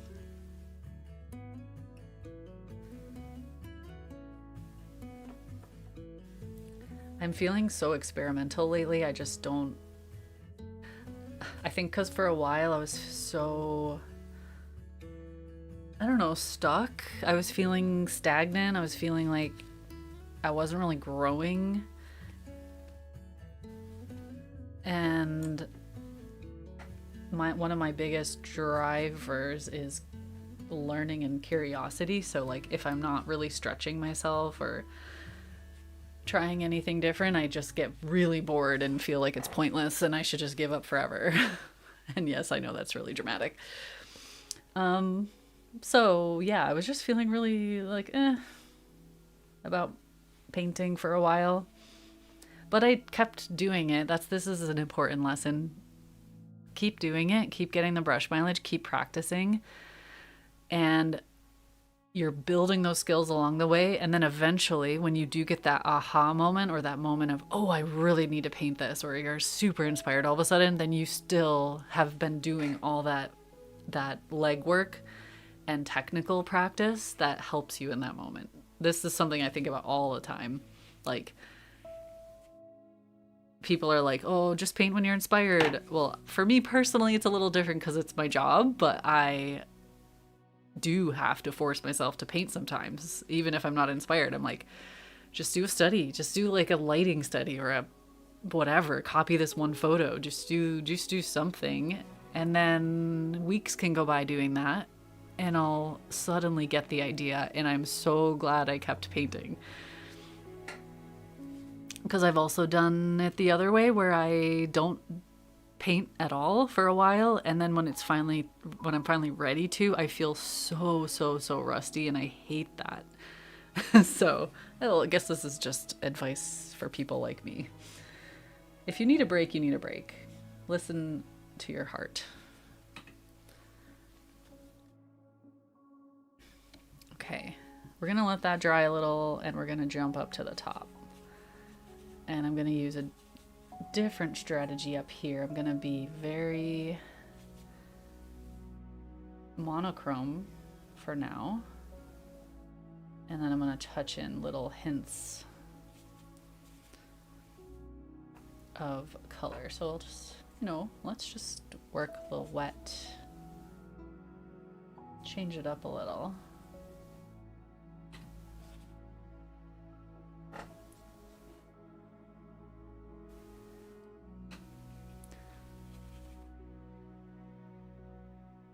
This is something I am trying to do more often, where I allow... I usually like to split my paper into 4 or even more, and then I get a lot of little opportunities. I can test different ideas in a small format, move on to the next thing, keep thinking, keep going, keep painting, basically paint my way through the process. That's been helping me a lot lately, rather than just doing one big study, staring at it, critiquing it, maybe doing it again, but usually not right away because I'm like bored of it because I did it so big and it's like took so long. It's like I have to trick myself a little bit. So doing a lot of the little ones helps a lot with that.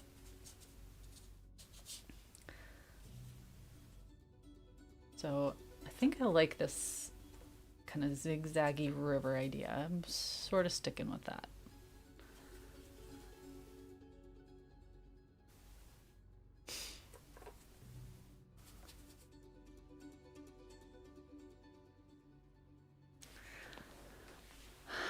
Painting at night. Sorry, I missed something about painting at night.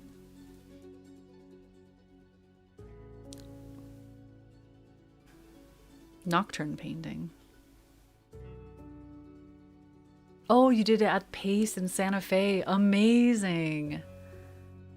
So, okay. So I did go to the Adirondack painter meetup thing last year, which was so much fun. And I saw people doing nocturnes for the first time. A bunch of people, actually. I was utterly exhausted that day, so I didn't do it. But I was so fascinated. I have some videos of them doing it. And I love how it looks. But they were out there with their head torches or just like lights on their painting. It was the moon setting over the lake, which in itself is very monochrome, but I guess your eyes adjust after a while so you could see more detail in the landscape, and obviously you can stylize it, but I always think it's interesting how it must really change the colors. You must have to compensate a lot for how little variation you can see out there.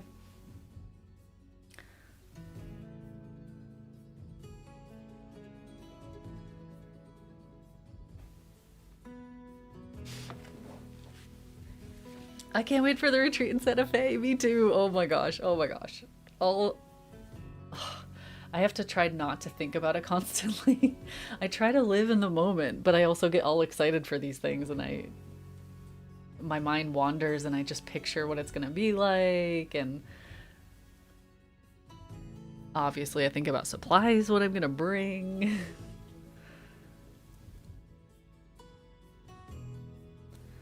The only thing I haven't decided on this painting is if I am gonna have a lot of foliage up here. There's not a ton of space for it.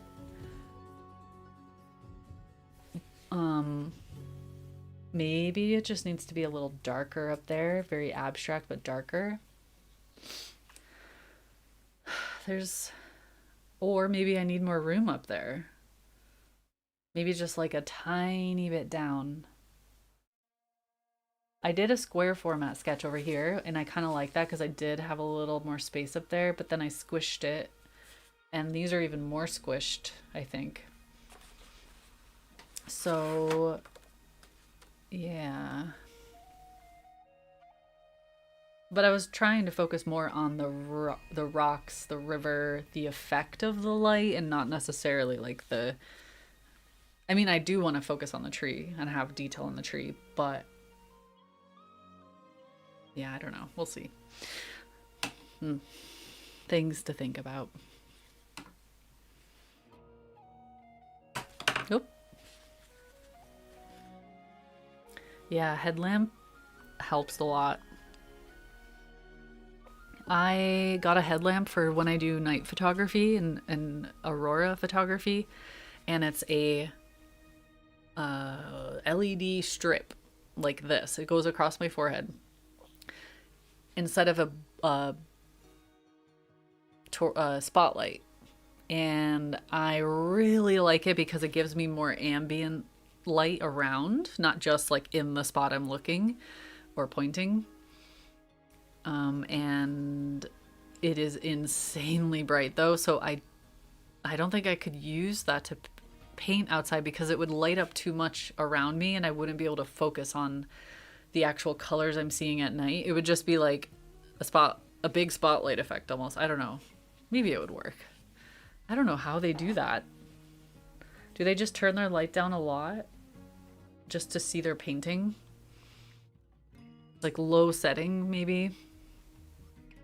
Oh, Kooky has a snaky. Yeah, I just realized how silly that sounded. But yes, Kooky has his snaky. In case you're wondering. Are you hiding it in here? Where'd you put it? Oh, he wants me to throw it. This is Snaky. This is a handle off of one of my decorative baskets. That was fun. The day I brought those home, instantly started chewing them and pulling them out of the baskets. And so I have to like tie the ends because otherwise he shreds them, and it's basically like a dog toy, right? You've probably seen these. And he's obsessed with it, and I'll whip it around like this and I'll throw it anywhere in the house, and he drags it all over and he chases it, and then he ultimately will drag it to his food bowl and put it in his food bowl. That's the safe place for it. So there you go. There is the story of Cuckoo and his Sneaky. Welcome to my life.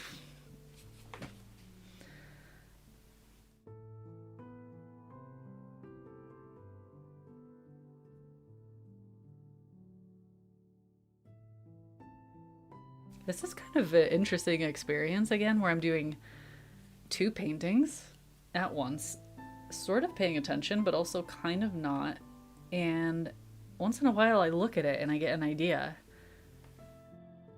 And I'm like, I don't know if that idea would have came to me if I was just sitting here focused doing it straight through. I mean, I would have definitely been done by now, and I would have, but that's a benefit of doing things more than once. Like, you really do start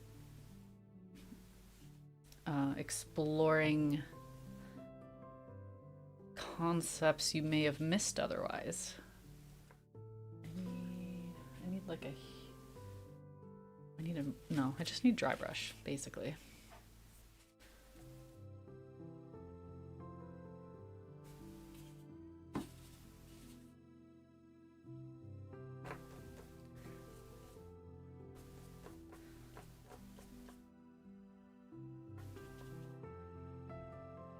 I can hear him chewing it right outside the door. You love my streams, aw. Are you sitting there laughing at me? Sitting there laughing at Cuckoo and his snaky.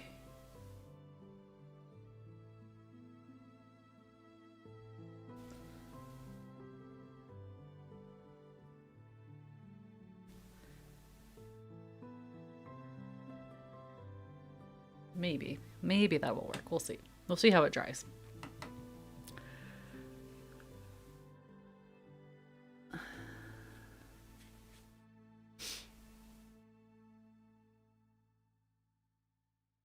A reading lamp above your painting paper. That is a good idea. Maybe that's what they had. Because some of them did have these lights that kind of curved over their painting. Yeah, reading light. That is a really good idea. I'm gonna paint my 5 mini paintings during Sarah's live stream. 2 hours later, 1 painting. That's how it goes. How do you think I feel? The amount of times I streamed and I'm like, okay, today we're doing 6 paintings and I'm gonna do this, this, and this, and this, and I get through half of one. But what's the point of live streaming if I'm ignoring you guys and not chatting? That's kind of how I see it. Like, if any, I would just do a video if I just wanted to paint, you know, or just be on my own. So I have to remind myself, like, it's not the point to do a million things.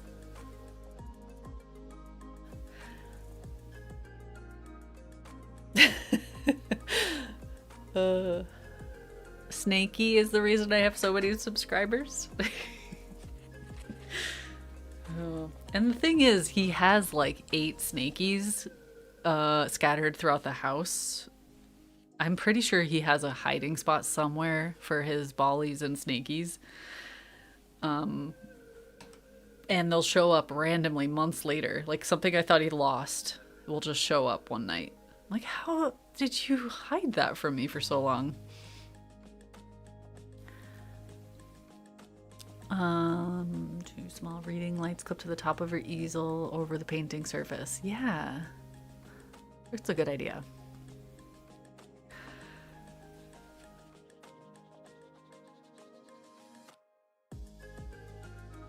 Book lights. Mm-hmm.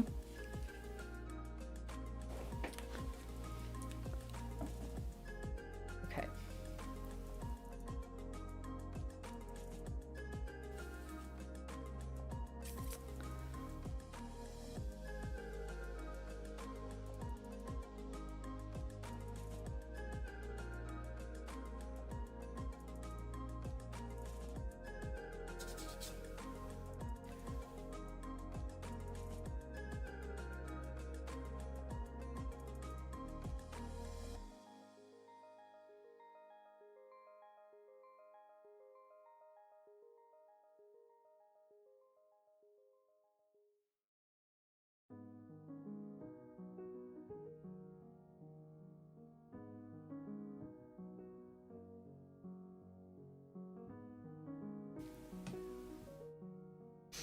Thank you. Behind the refrigerator.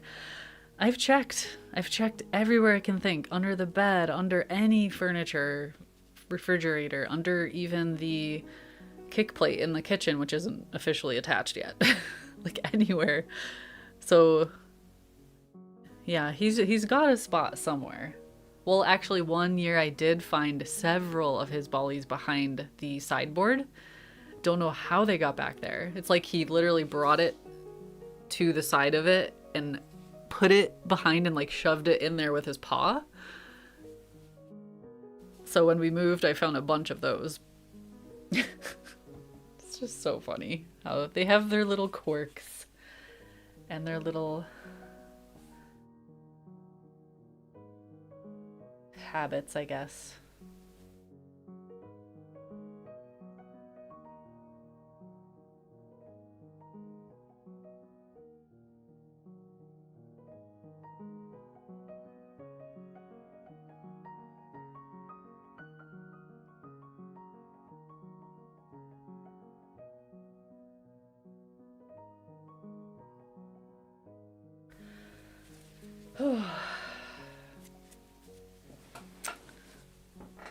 Yeah.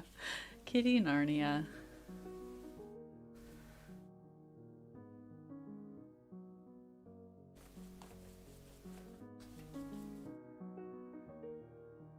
Ooh, this kind of has like a dreamy look to it because I'm just blurring the lines. This, you know, it'd be really interesting to do a painting where I keep my eyes squinted or blurred or whatever for the whole painting. I could just take my glasses off. That would probably help. But then I wouldn't be able to read chat.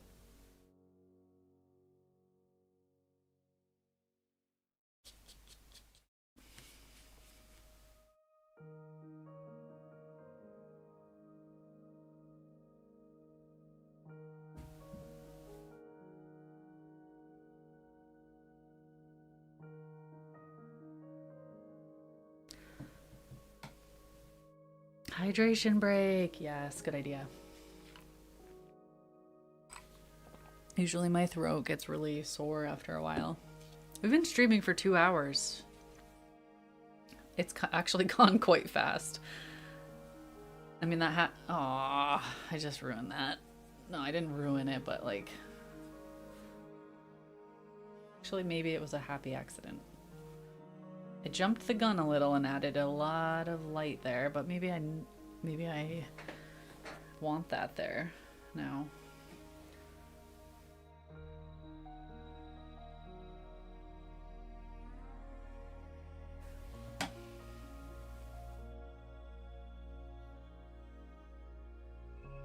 Oh, you found me back then? Thank you.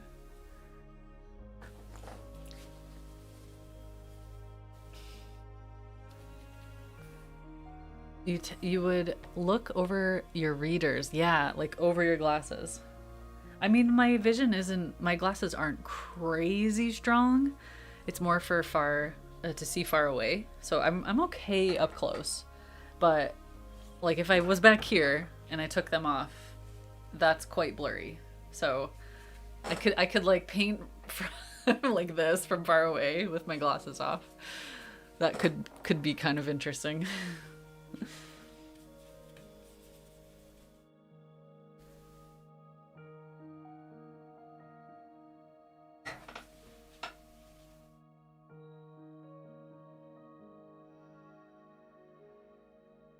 I was having...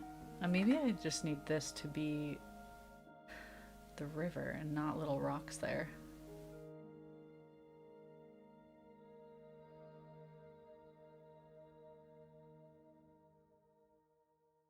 I think what I like about streaming is that it is definitely more real time than like an edited video or a tutorial even.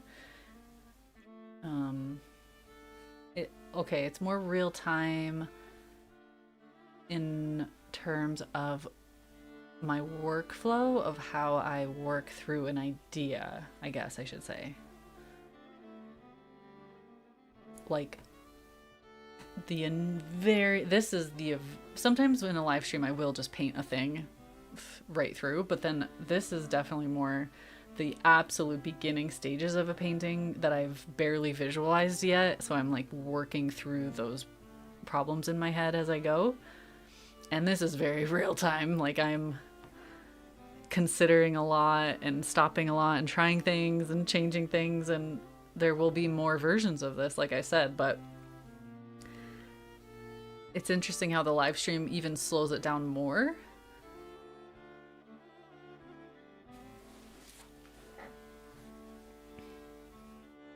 The comparison of the gouache brands. Oh, I've been thinking about that lately, that I need to do an updated version.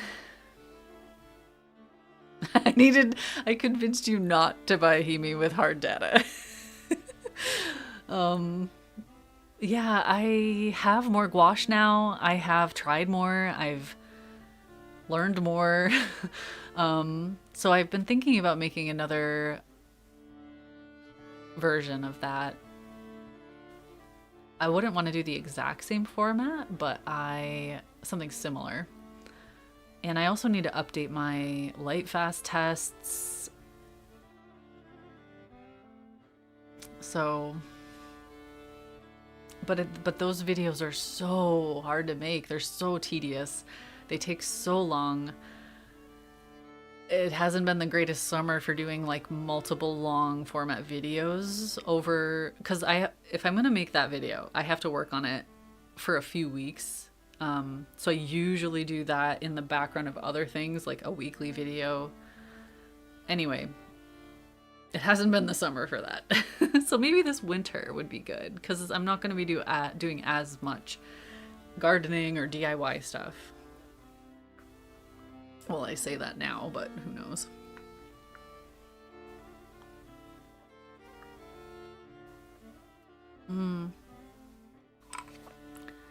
I think a lot of you found me during COVID days. I think that's when my channel started. Well, I started doing, was it in 2020? Either 2019 or 2020, I think I started doing weekly YouTube videos. Maybe it was 2020, 2021. Yeah, it's kind of cool that people stick around. I haven't scared you off yet. It is one of those, like the bigger your channel gets, the less it bothers you when people leave. I guess, like maybe it was just a me thing, but when I was a younger YouTuber, new YouTuber, and even on Patreon when I was starting, you notice when your numbers go down a lot. Well, I did, especially on Patreon, and yeah, it's like you kind of can take it personally, which doesn't feel good. But the longer you do it and the more your numbers grow, it's not that you don't notice if it goes up and down, but it's like you just know it's gonna be okay. Like it's the ebb and flow is natural. The only thing you should probably worry about is if it drops like very quickly and stays very low suddenly. Like, something obviously is wrong, not good in that situation. You should probably check that out. But yeah, it's okay. It's gonna be fine.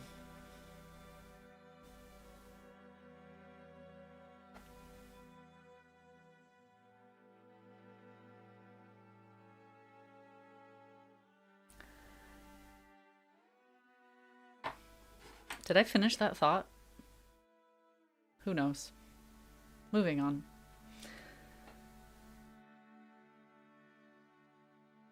I'm like so drawn to the deep colors happening in this, but I think it's just the turquoise in here that I really want to, I really like the idea of the deeper blues and turquoises. Obviously it's very stylized, and then using like the hot colors right where the light's coming through. I feel like that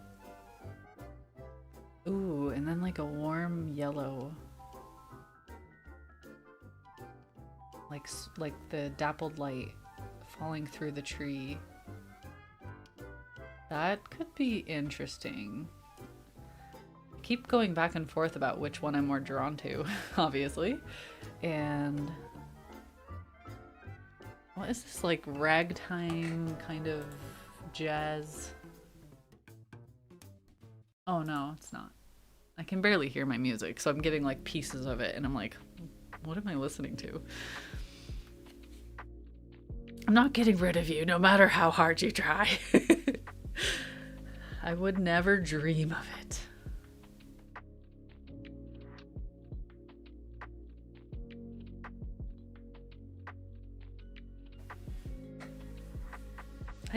I think my concern is that I want to do something different than what I always do. Like I was feeling so stagnant with my growth for a while that now I feel like I have to be really weird to find something to draw me back in. Although I have to say I am loving sketching trees with ink, and that's always my fallback. Like, it doesn't matter how much I've done it. It's always interesting. It's always relaxing. I always get better and better doing it because it's like you just grow your skills every time you sketch. And I love being in the forest. So that's been a big thing for me this summer, is just falling back on that. And that has nothing to do with gouache painting. Well, it kind of does if I'm painting trees, but I'm not like...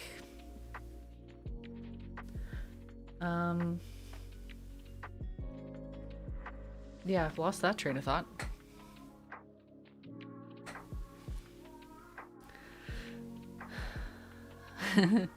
I definitely like to share my joy of painting. Oop. I also like to paint my microphone. I feel like, did I finish that thought? I feel that every day, all day. Moving on needs to be a t-shirt. Oh, who knows? Moving on. Oh, I see. Like the text is separated. You could have moving on the background, on the back of the shirt. It'd be like, did I finish that thought? And then down here on the side, who knows? And then in the back, moving on. Let's do it. Let's make some shirts. Looks to me like there might be some of that red light reflected on the tree trunks. Well, this is just the first layer. I don't know if I'm leaning into this, all this, this red or even this. This is just the undercolor. I'm just kind of playing. I like the idea of this peeking through. Ooh. Interesting thing, when you just put lemon yellow directly on this red, it instantly starts blending with it. So it gives you like a kind of a dirty, warm yellow, which could be fun to play with.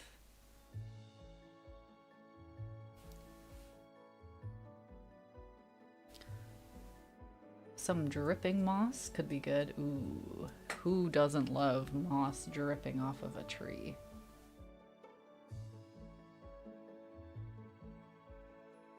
And the place that inspired this painting is dripping in moss. Let me show you, actually. If I had my phone, where would I be? If I was my phone. Ah.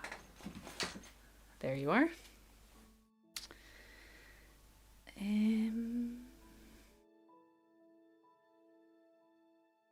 We are going to look at photos.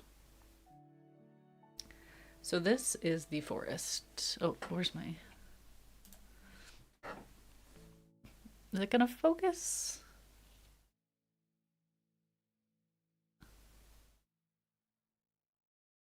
Yes. Can you see that? The dripping moss. Um, it's like it's the greenest place I've ever been. Every surface is just dripping with moss, covered in moss. Even the water is reflecting green because it's everywhere. And oh, that's the end. Oh, I wanna just live in that forest. So, Akira, no, no. He's eating the blind pull because it's made of the same rope that his snakey's made of. Akira. Yes, that's right. Go on.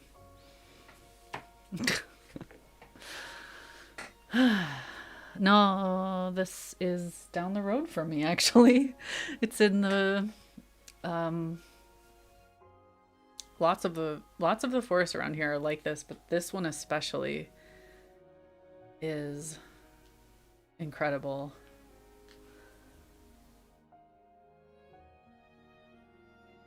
Akira, yes. What are you doing up there?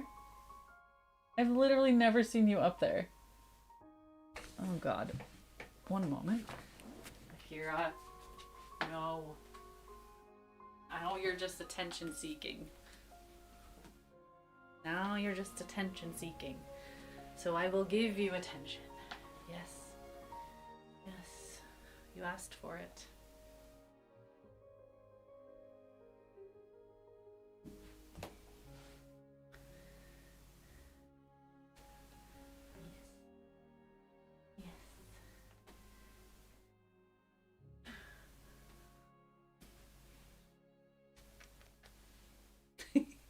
It purrs so loud when you do that. You're a little bean. Do you want my chair? Is that it? No.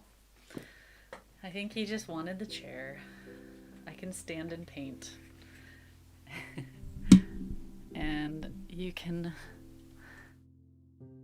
look at the little bean.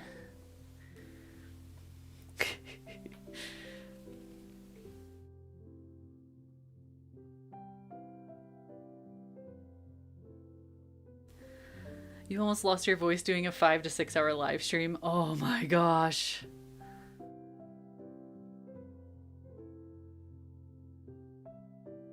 Yeah, that's intense. I would definitely lose my voice. Actually, in like the weeks leading up to a workshop, I have to basically practice talking all the time. So this is good for me because it's coming up quick. And it's like you have to stretch your vocal cords if you're not used to talking a lot, which I'm not used to talking as much as I would at a workshop or like this amount all the time.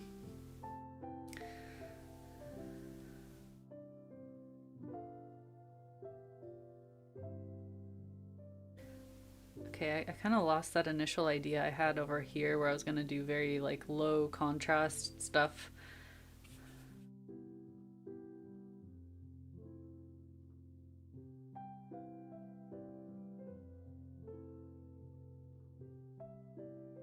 Try this. I can always like layer on top of it. But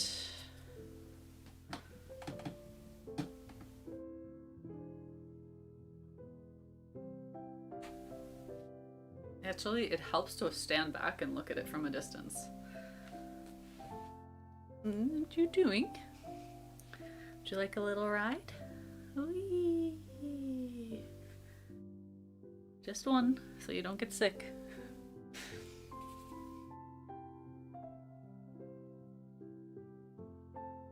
Yep, standing back and looking at it from a distance always gives you good perspective.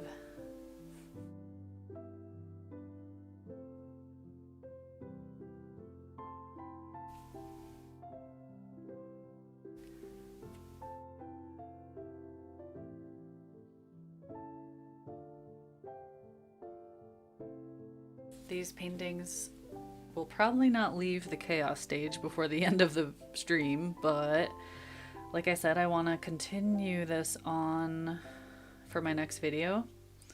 So if you're here watching, you're seeing the conception of the...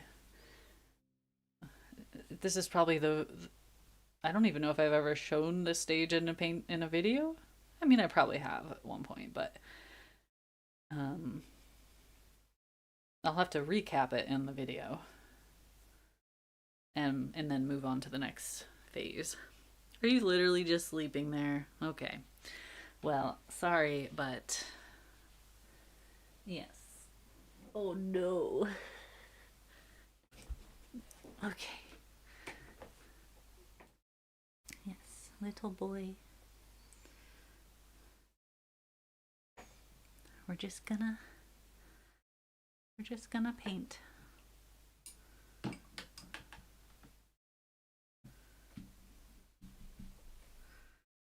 Yes, you can sniff it, but you can't bite it.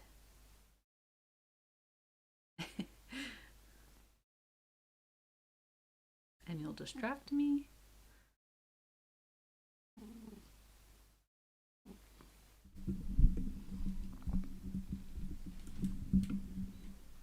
There. What is that?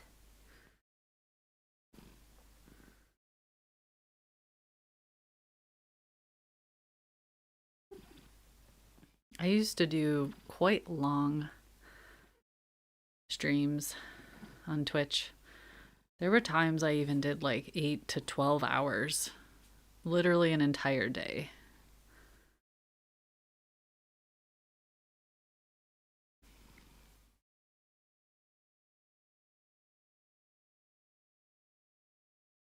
Those like killed me.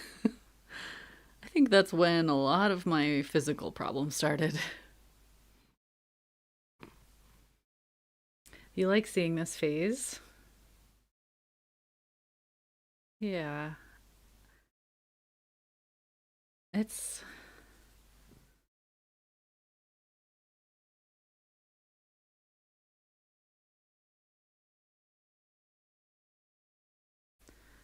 It seems kind of...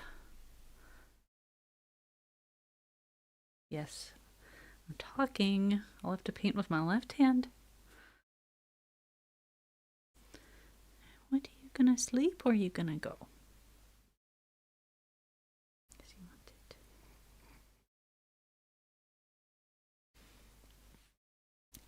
What was I saying? It feels kind of vulnerable to paint this kind of stuff and not exactly know my plan. Okay. Am I gonna talk and wake you up? Yes. So, shall we just say goodbye? Look at his velociraptor claws. Oh, his tummy. Look at this.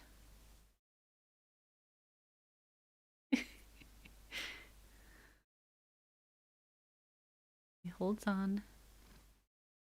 I have to admit, from this angle, you look a little bit chubby. But it's okay. We're working on it. Yes. Sometimes he looks very slender. And then times like this.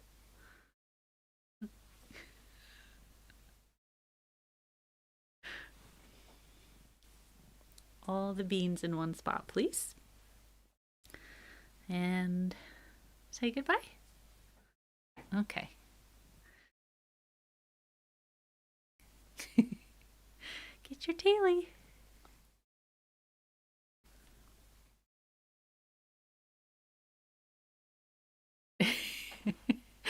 He's like kind of falling asleep, but not really. Silly, silly kitten. Thank you for interrupting.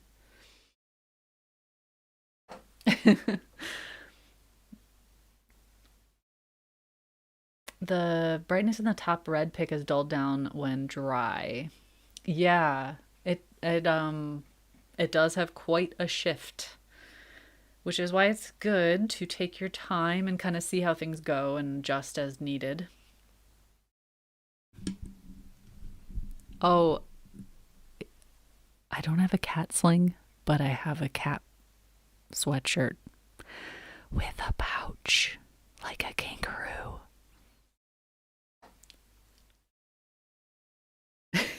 And he loves it.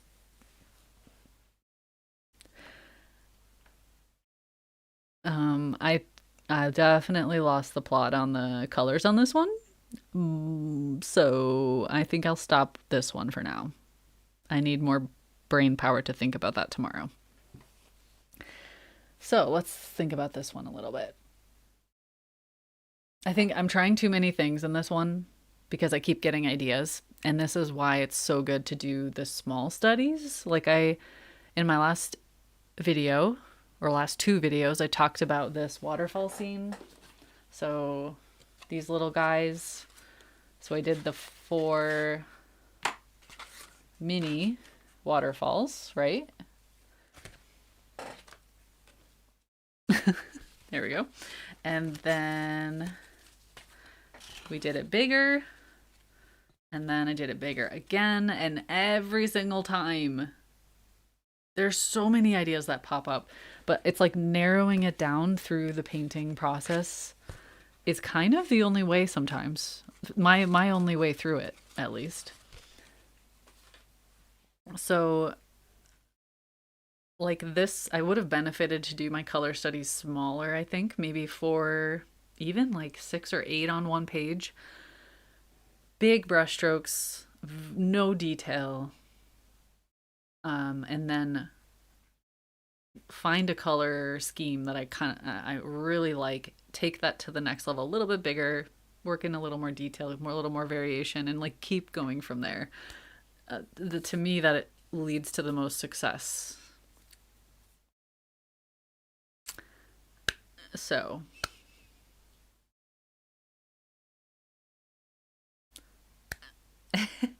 live streaming is a public service. It's fun. It's fun.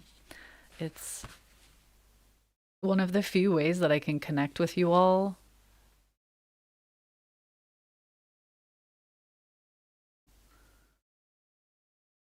Outside of the comments, obviously, but I can't physically can't respond to every single comment nowadays. So I always love that interaction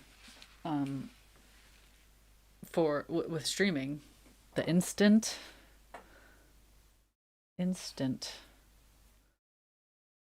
interaction and response and chats and coming up with ideas and just getting like a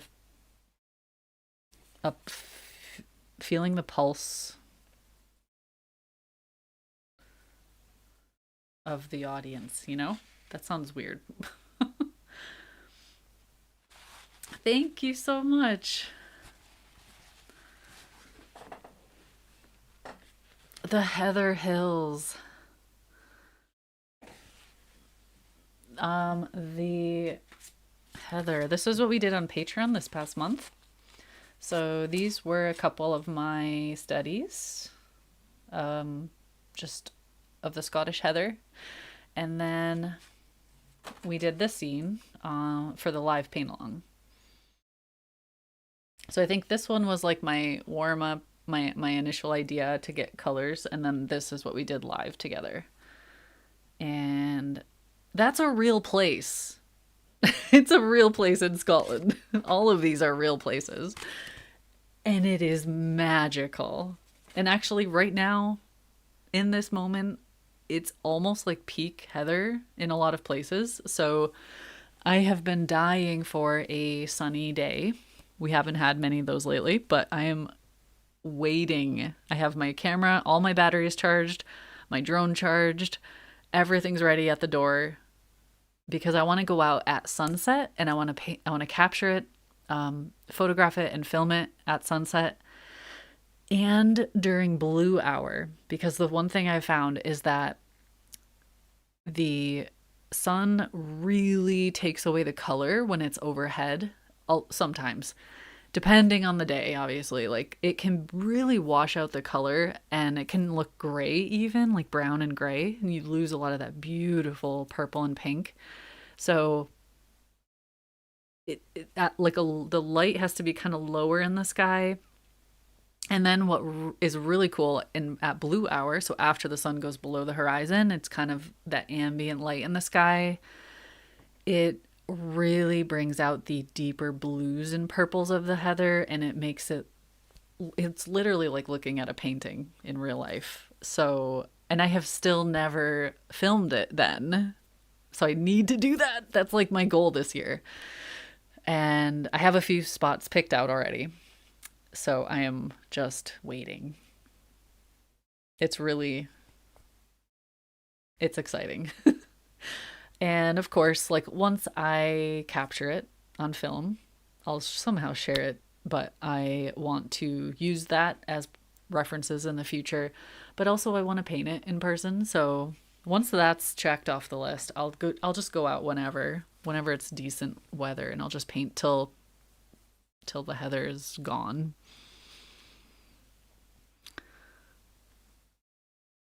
Oh, so you have heather in Denmark as well?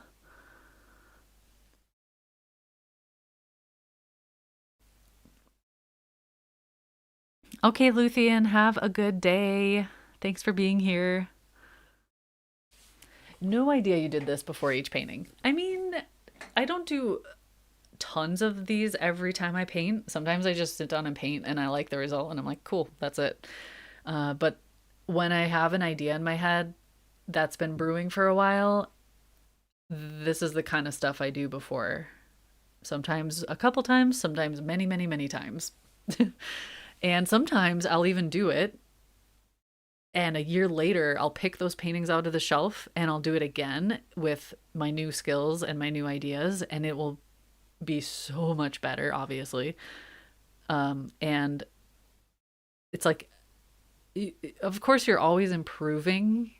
So for me, it just has to be the idea and the excitement has to be there to want to paint it. And I have these paintings that live in my brain that I paint and I enjoy it. Sometimes I absolutely love it, but I know in like 2 years I want to paint it again with what I've learned. And again, like maybe even my aesthetic has changed by then, so it'll look totally different, but it's just the idea is still stuck in there and it has to be created again. Work calls. Okay, thanks so much, Squatch. See you later. Uh, yeah. Do you guys have that where you have ideas that you paint throughout the years a lot over and over, or at least a few times maybe? Like you revisit similar compositions or locations.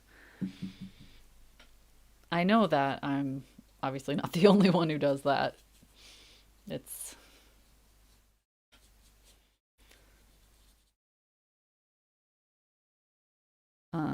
I would say the other nice thing about doing the smaller sketches, the small studies, is that you can abandon an idea as instantly as it came, and you don't even have to finish the painting, and it doesn't really matter because it's just a tiny piece of paper. Whereas the bigger I paint, the more obligated I feel to finish it, even if I'm like, this one isn't gonna happen. Like it just needs to stop. But I just can't if it's a bigger piece of paper. I don't know.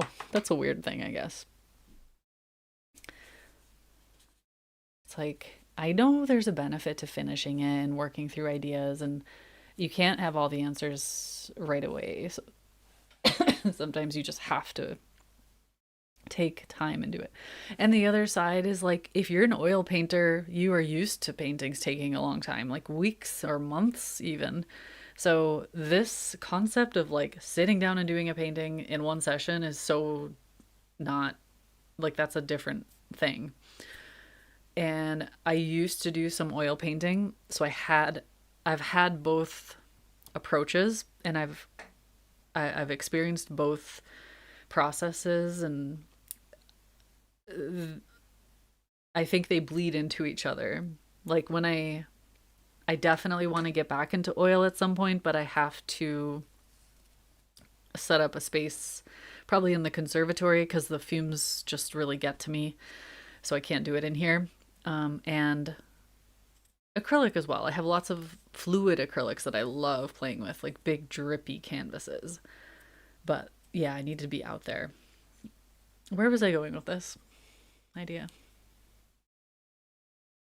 Yeah, like the processes are very different for all of these mediums. But if you work in multiple mediums, I think they do help each other in some way.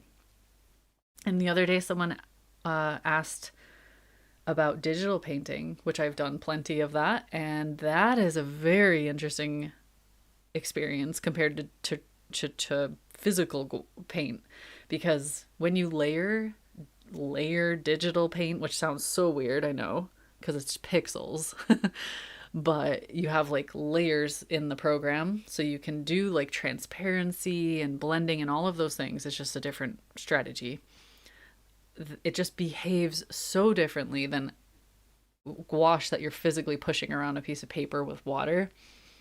And every single time I like switch between those, I learn so much about the layering process. Sorry, my throat's getting dry.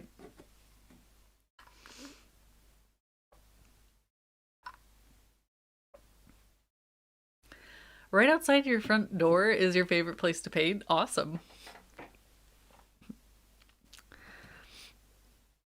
Akira, am I gonna have to shut the door? Hey! Wow, really? He is being so needy. Go bug your daddy. You want some foods? That's a yes. Okay. Oh, okay, not on the painting.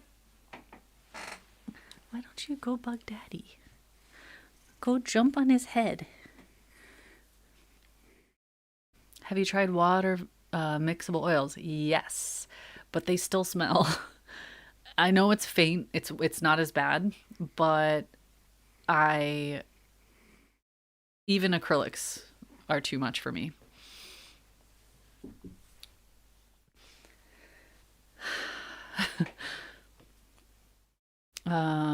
If what's your top tip for artists just starting out producing YouTube content? Realize that's a huge question.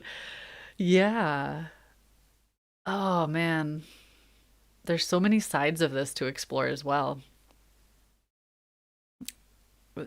Like there's the technical side. So improving your video quality, your audio. I find audio to be almost just as important because if a video has bad audio, I can't even listen. I just turn it off. But video obviously is important for visual art. So like decent lighting, I guess. You don't even have to have HD video. If you have really good lighting, it can still look good. And a lot of phones nowadays are just as good at video as like high quality cameras. So I don't think you even have to invest in like a lot of equipment for it. So, and then there's the content side. And that is one that obviously everyone's going to be different. You can chase what's viral and what you think is going to pop off and what you think is going to get you a lot of views. But I always go back to this thing I learned when I was a photographer, and that is show what you want to shoot. And that means if you make a website of your photography, like I was a wedding photographer, among other things. And so I had a website where I advertised to potential clients.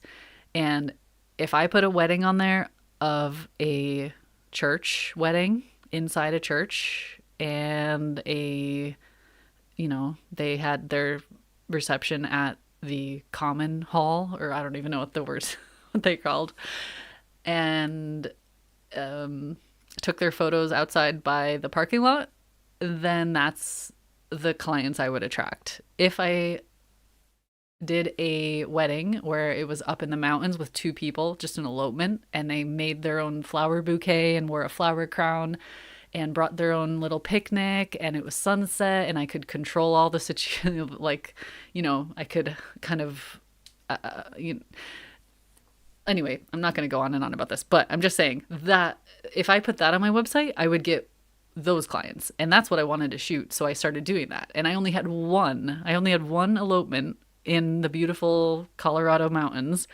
And that wedding alone got me probably 20 to 30 weddings. And I didn't have to do church weddings anymore. And I was so happy.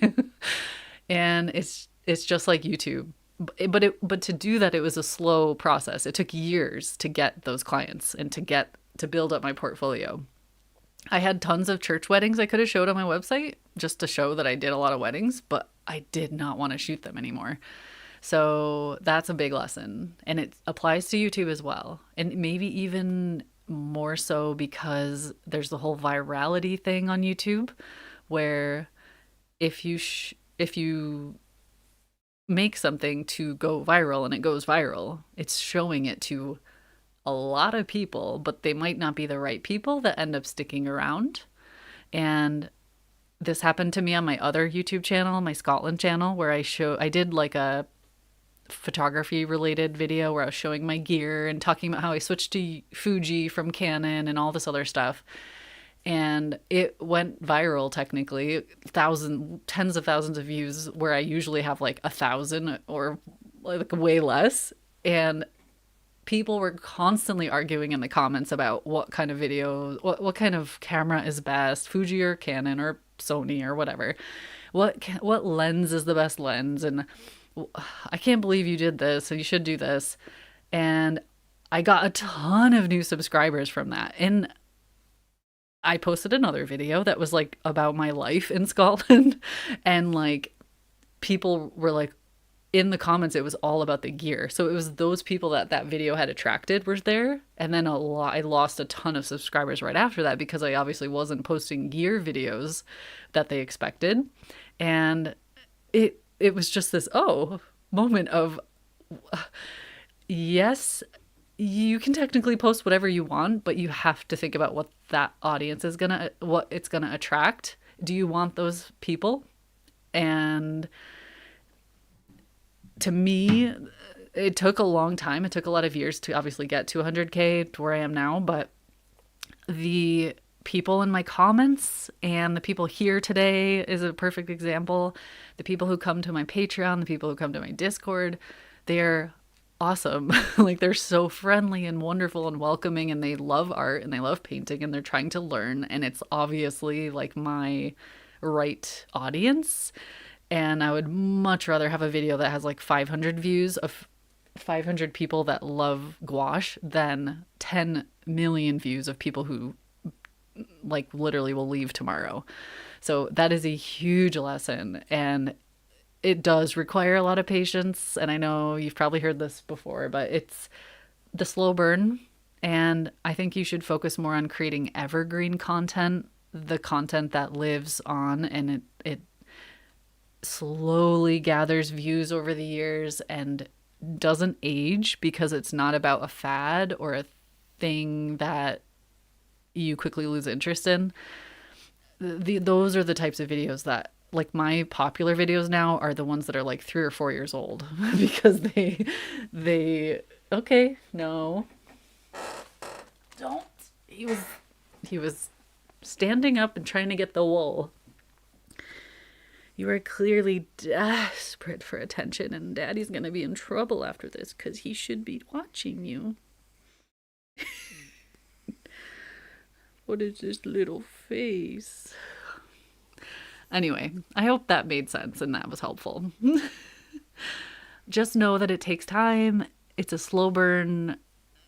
It's way more sustainable that way if you truly want to turn it into something that lasts. And yeah, like as much as you can, answer the comments. For a really long time, I was able to read every single comment on time and answer every single comment.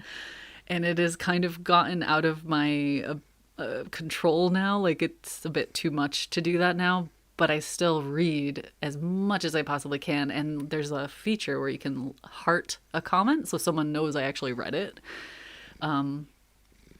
But even then, if I can't, like if I have like 150 comments to read and then I post another video, there's 150 more comments, it really does build up, which is kind of sad, which is why I love live streaming for that interaction.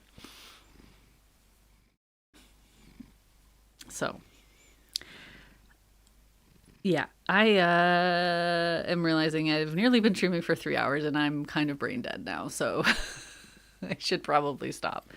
And these paintings are obviously not finished. I have not even painted the tree on the top, but it was a lot of fun. And I had some interesting ideas during this process that I'm going to take forward.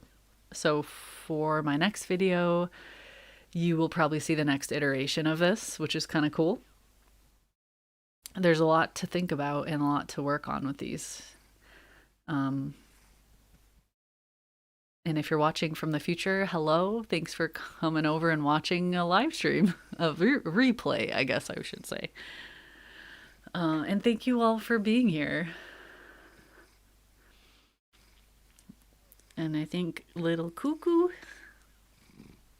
is happy that I'm ending. So, do you have anything to say? Or is it just sleepy time? Akira has one of the most intense alien eye syndrome that I've seen in a cat, where his third eyelid covers his eyes when he's sleepy, and they just go white. And his eyes are like open, but they're whited out, and it's like, you literally look like a little alien. I've posted a bunch of videos, photos of that, I think, on stories. Yes. Okay. Do you want some fruits? He's like, please. Even though I filled your bowl right before stream.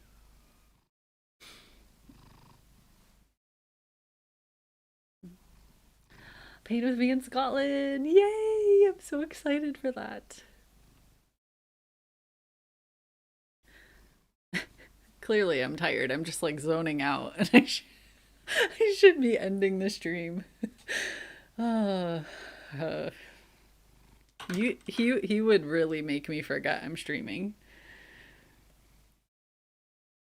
You have me wrapped around your little paw.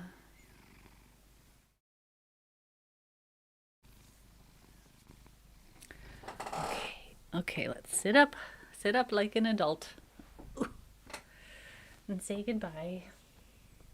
Little pillow kitten.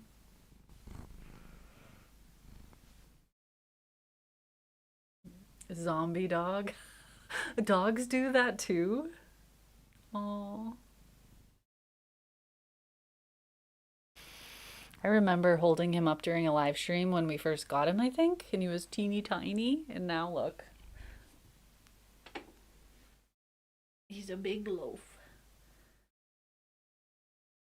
But it's not, this isn't fair to him, honestly, because he is very muscular, and like when he's walking around and he's running around, he's like so strong and powerful.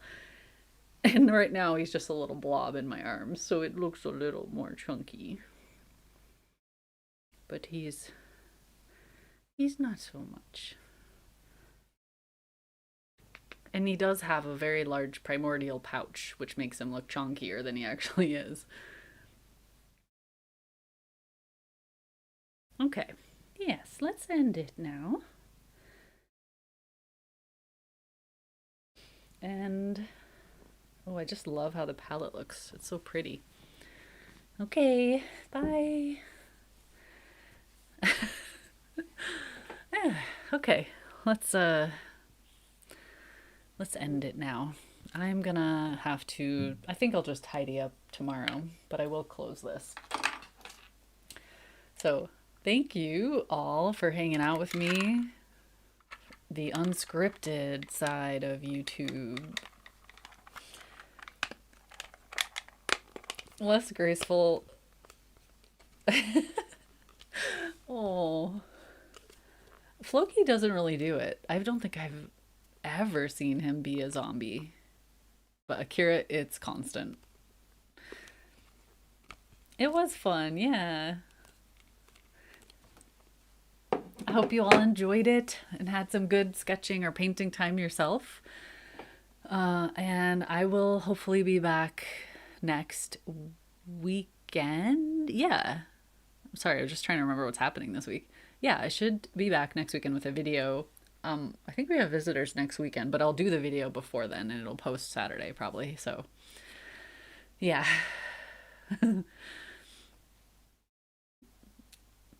I'll visit the Olympic National Park. Oh, yes. There's so many places I need to go. Oh, so many. I need to schedule like, oh man, I don't know how I would do that, but like a long trip to the US where I can go see family, but also see maybe a few 2 to 3 national parks maybe. It would take a lot of planning, but it would be cheaper than flying back and forth, I think. I just would need to mentally prepare and I would need to prepare Patreon stuff ahead of time. Or maybe I could stream from abroad. I don't see why not if I have good internet. Yes, thank you all for being here. Thanks for hanging out. It was fun. Okay, I am going to end it here. All right. Bye, everyone. I'll see you all again soon in comments and stuff. Thanks for your congrats and all of your follows and likes and comments over the years for getting me here. Okay. Bye.